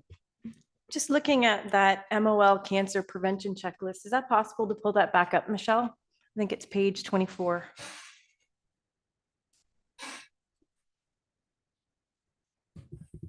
So we have a big no to all of those, don't we? Yes. Pretty much. Yeah, because it's tied back to facilities inside the building or each of the stations, and we don't currently meet those requirements. And that's just fire hall related. That's strictly fire hall related. Yep. And there's a lot of other, when you look at the buildings, I don't know if everybody on council has stepped foot in that building, but it is pretty brutal. And my apologies, Pat, that our staff and our fire department have had to endure those conditions. Yeah, this is huge. And we're really only one phone call away from the Ministry of Labor showing up, and we could be slapped with a lot of not fines, but a lot of orders to remedy. Yeah. And a timeline to do that. So, I mean, when you look at this whole big picture, that's just one piece of it. there's so many things, like this is 4 departments that would benefit from this. We have a lot of money going out to a province that doesn't do a whole lot for us. And they're not good landlords. And as far as I'm concerned, we shouldn't be renting from them. I think we need to move forward for sure with this. There's a lot of hazards there. A lot of money spent and a lot of unknowns that we're going to have coming up that are going to cost us. I mean, yes, there are a lot of net leases out there where the tenant is responsible for maintenance, but there's also a lot of things that could cost us a lot of money, and they're not things that we can just put in a suitcase and take with us when we leave. And the 60 days, what do we do if all of a sudden they decide they want us out because they can sell that? 60 days doesn't give us a lot, and we sure the heck don't have plan B. Anyways, that's kind of my 2 cents, and we can talk further, but I just think that there are a lot of inefficiencies where we are, and I just think there's so much more that we can do, and we can better it for sure. So. Thank you. Councillor Eastman. Thank you. Would we have in our new building to have our sublease company follow us out there if they should choose? Not likely. It's basically our square footage is designed to encapsulate our equipment inside so that we have the full capacity of our fleet being inside, out of the weather, ready to go to respond to weather events and to be able to have it secured on site there as well as part of that. So, yeah. Thank you. And another question. Would we be in a revenue generating possibility once we move out of that building at the MTO that we can get some revenue out of taxation on it? Ben? It's a provincial building right now, so I believe it is taxed as a payment in lieu. So we don't get tax revenue from it. If they sold it to a private third party, then it would generate tax revenue. But part of the challenge with that parcel is that it is all attached to the OPP station and to the Service Ontario station by the same set of servicing. So to be able to sever off and sell just the part that we're in and all the environmental studies that need to go with being able to do that, it would be extremely expensive and require massive infrastructure investments that they probably wouldn't be able to recover from the sale of that property loan. So what you're saying, that building just could rot that right where it is? Yeah, unless they have something else in mind or. No, I'm just saying that if they don't want to do anything with it and it's going to be next to impossible to sever it off for sale, it's just going to be a white elephant out there. If we decide to leave. That's possible. Yeah, that would be the province's decision. Yeah. Councillor Lawrence. A couple of questions, Pat. I guess what I'd like to see is a summarized cost and benefit page. So basically not a business plan, because your presentation is a great business plan, but the summary of how much we're going to save in lease costs. And I know it's there, but I'd like to see the gross amount of the lease less the sublease and also the solitary lease from Shell, I guess. And as far as cost savings goes, you mentioned a $30,000 savings from not having to move sand around. And I think on one of the previous presentations, that was what we would pay a third party, but we're doing all that work ourselves. So that sort of thing. And I know there are other savings and efficiencies in place that would allow our staff to do other things other than, fixing up machinery and spending time doing stuff when they could be doing other more productive stuff.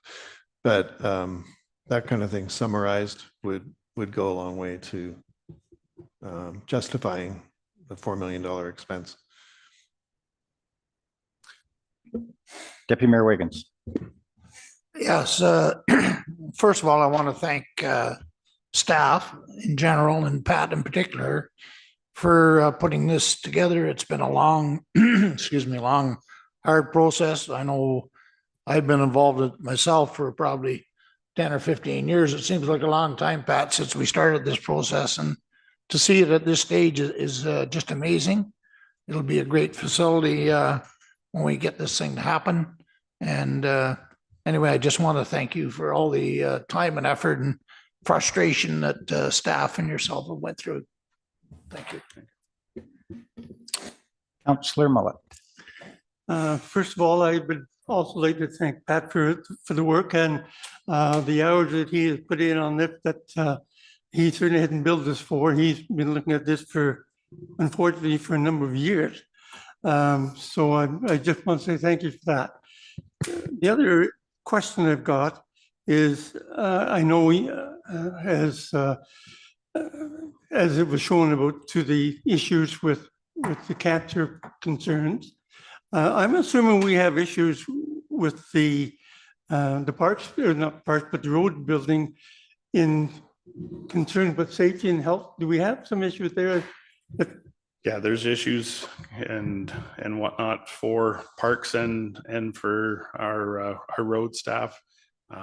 We can probably delve into them a little deeper in closed session. Yeah. But there is significant health and safety issues that are associated with these buildings. Yeah, I was aware of that, but I wanted to bring that up because we need to look after our staff, safety and everything. So this is a big decision to make, but I think we've come to the point where we have to make a decision. So thank you for all your support. Thank you. So at this time, the motion is just for information purposes. We will get additional information in the closed session. So not right now. Just give me a second. I'll give you the floor. Okay. So just all in favor, please. Thank you very much. I will entertain a question at the end before we go into closed session. If you just can hang on, please. Okay. Thank you. So we have next business arising from notice of motions. There's none. Notice of motions. We have two with a notice of motion. There is no discussion on it. When it is a notice of motion, it is just the actual motion, the reading of the notice of motion. And they both have been put forward by Councillor McGibbon. The first one is on ad hoc committees of council. And would you like to read your notice of motion on that one, please? And again, there's no comments, et cetera, on this one. It's just the notice. Start over. Be it resolved that the Council of the Corporation of the Town of Bancroft hereby dissolves all ad hoc committees of council and revert to council and committee of the whole in an effort to streamline the decision-making process and to reduce the amount of time for council to make decisions. Thank you. And the second one is acceptance of waste at Dungannon Waste Disposal Site. Again, would you like to read that one, please? Be it resolved that the Council of the Corporation of the Town of Bancroft hereby agree that in order to preserve the lifespan of the Dungannon Waste Disposal Site, the Town of Bancroft will not accept any waste from municipalities outside of North Hastings in the future. And both those will come forward at the next council meeting. So thank you. Item 13, consent agenda. Be it resolved that the items listed under consent agenda items 17B to 17K be received by the Corporation of the Town of Bancroft for information. Could I have a mover and a seconder, please, on that? Councillor Eastman and Deputy Mayor, did anybody want to comment on any of those? I will just comment on item C, the Eastern Ontario Regional Network. The tower that is up by the liquor store, which has been up for a while, which is inactive, that tower should come into service along with it. Three towers have to come in at the same time. So come July, according to their timing, we should see hopefully considerable improvement in cell service in that area. The best cell service in town is right now is in Dungannon, where, which is a flip from years gone by, for sure there. So if there's nothing else on there, all in favor, please. So pass, thank you. Item 14, community announcements and events. Is there anything that anybody would like to bring to the attention? Councillor Lawrence. This Saturday from 10 until 1 is the Lions Road Toll. So it's on Station Street, and make sure you go out of your way to bring your change and dump it into the buckets provided. It's one of the Lions major fundraising initiatives. So Thank you. Anybody else? Oh, Audra. I'll just comment that we had our third annual trash bash this morning with participation from North Hastings Community Integration Association, the Lions Club, some community volunteers, and the Bancroft Field Naturalists. We spent about 2.5 hours cleaning up garbage in town as a collective group, along with some park staff and road staff as well, and collected 3 full pickup trucks full of garbage from our sidewalks and our streets. So thank you to all of those who participated today. Mark the second Tuesday of May on your calendar for next year, which is the designated provincial day of action on litter, and plan to join us so we can clean up again. Thank you. Moving on to bylaws, we have one bylaw today. Be it resolved that the following bylaws be introduced and read a first, second, and third time, be finally passed, and that the mayor and clerk do sign and seal the same. Any rule of this council to the contrary notwithstanding. Bylaw number 36-2025, being a bylaw to authorize the corporation of the town of Bancroft enter into a contract for services agreement with Drain Brothers Excavating Limited. Could I have a mover and a seconder on that, please? Councillor Lawrence and Councillor Mullet. Any comment or question on that? Seeing none, all in favor, please. So pass. Your question. Yeah. Infrastructure bombshell. Here's, come up to the microphone, please. We're sitting back there, and all of a sudden they say that we're going to tack on another 3.5% for 15 years if we dedicate only $1.5 million to infrastructure. So that's pretty scary. Yes. Then on top of that, Tracy actually asked the one question I had, what is plan B? We're looking at another $6 million bill, probably by the time you get your cost overruns. You said from March, the costs have climbed up. I have 2 brothers that are in commercial construction. I know how it works. I've also worked commercial construction. A lot of these companies make their money on cost overruns. That's what they do. Okay. Yeah, but can you get to your question, please? Not to be disrespectful. Yes. So the question is, if that's not sustainable, what is plan B? Because I don't think it is. I think you're going to have an upheaval. I would like to see, and I smell it growing, and whether it costs $10 million or 20, Dungannon's going to de-amalgamate. We want our property back. We cannot afford to, and it's not necessarily a debacle from this council. There's been many debacles along the way that have put us in this position we are in. Okay. And I saw the look on everybody's faces, Paul, that it's not sustainable. Yeah. So if it doesn't go forward, what's plan B? And we don't know what plan B is as of yet. There's a lot of analysis to be done on many things at the present time. So we don't have the complete picture yet. As you saw, we got the asset management plan today. We got a lot of information today, and there's a lot of dissecting and analysis that's going to be required. We're in real trouble. How many active fire calls did we actually have last year? Sorry, not to cut you off, but you know, we have to move on. We get your point. It's all on our minds as well, and it will be addressed. Yeah, that's okay. Thank you. Thank you. Very quickly, specific question. Good question. In the Gannon site, you have the old township building that Switzer's renting. Are you thinking of taking it back so you can save money on just renovating it for meeting and training rooms and offices? So let me answer that. We're going to be looking at all options. So again, many of us on council only saw this report 2 or 3 days ago. So there's still a lot of work and dissecting. I understand that. I was just wondering if you're considering taking it back. We're Maybe considering take a smaller imprint of new development and use what you already own. And yep, we're going to look at all options. We're going to be looking at all options. All right. So thank you for your question. So thank you. So, at this time, let's see here.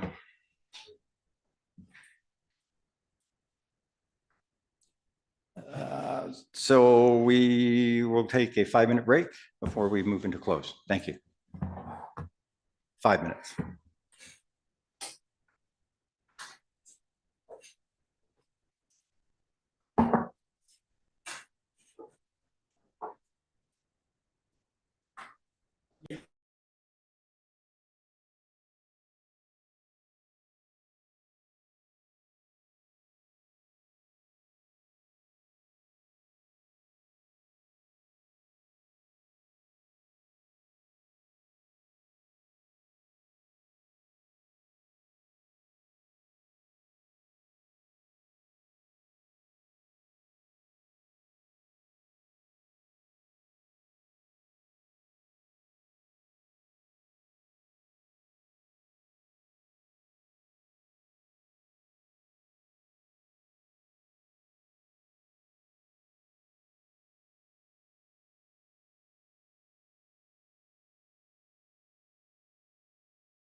So we have a closed session at council. Be it resolved, the Council of the Corporation of the Town of Bancroft is hereby moved into closed session pursuant to the Municipal Act SO 2001, Section 239-2A, to security of the property of the municipality. D, labor relations, employee negotiations. K, position plan, procedure, criteria, or instruction to be applied to negotiations. General topics, HR discussion, public works, fire, buildings, Bancroft Dam update. Could I have a mover and a seconder, please? Councillor Mullet, Deputy Mayor Wiggins, all in favor, please. Thank you.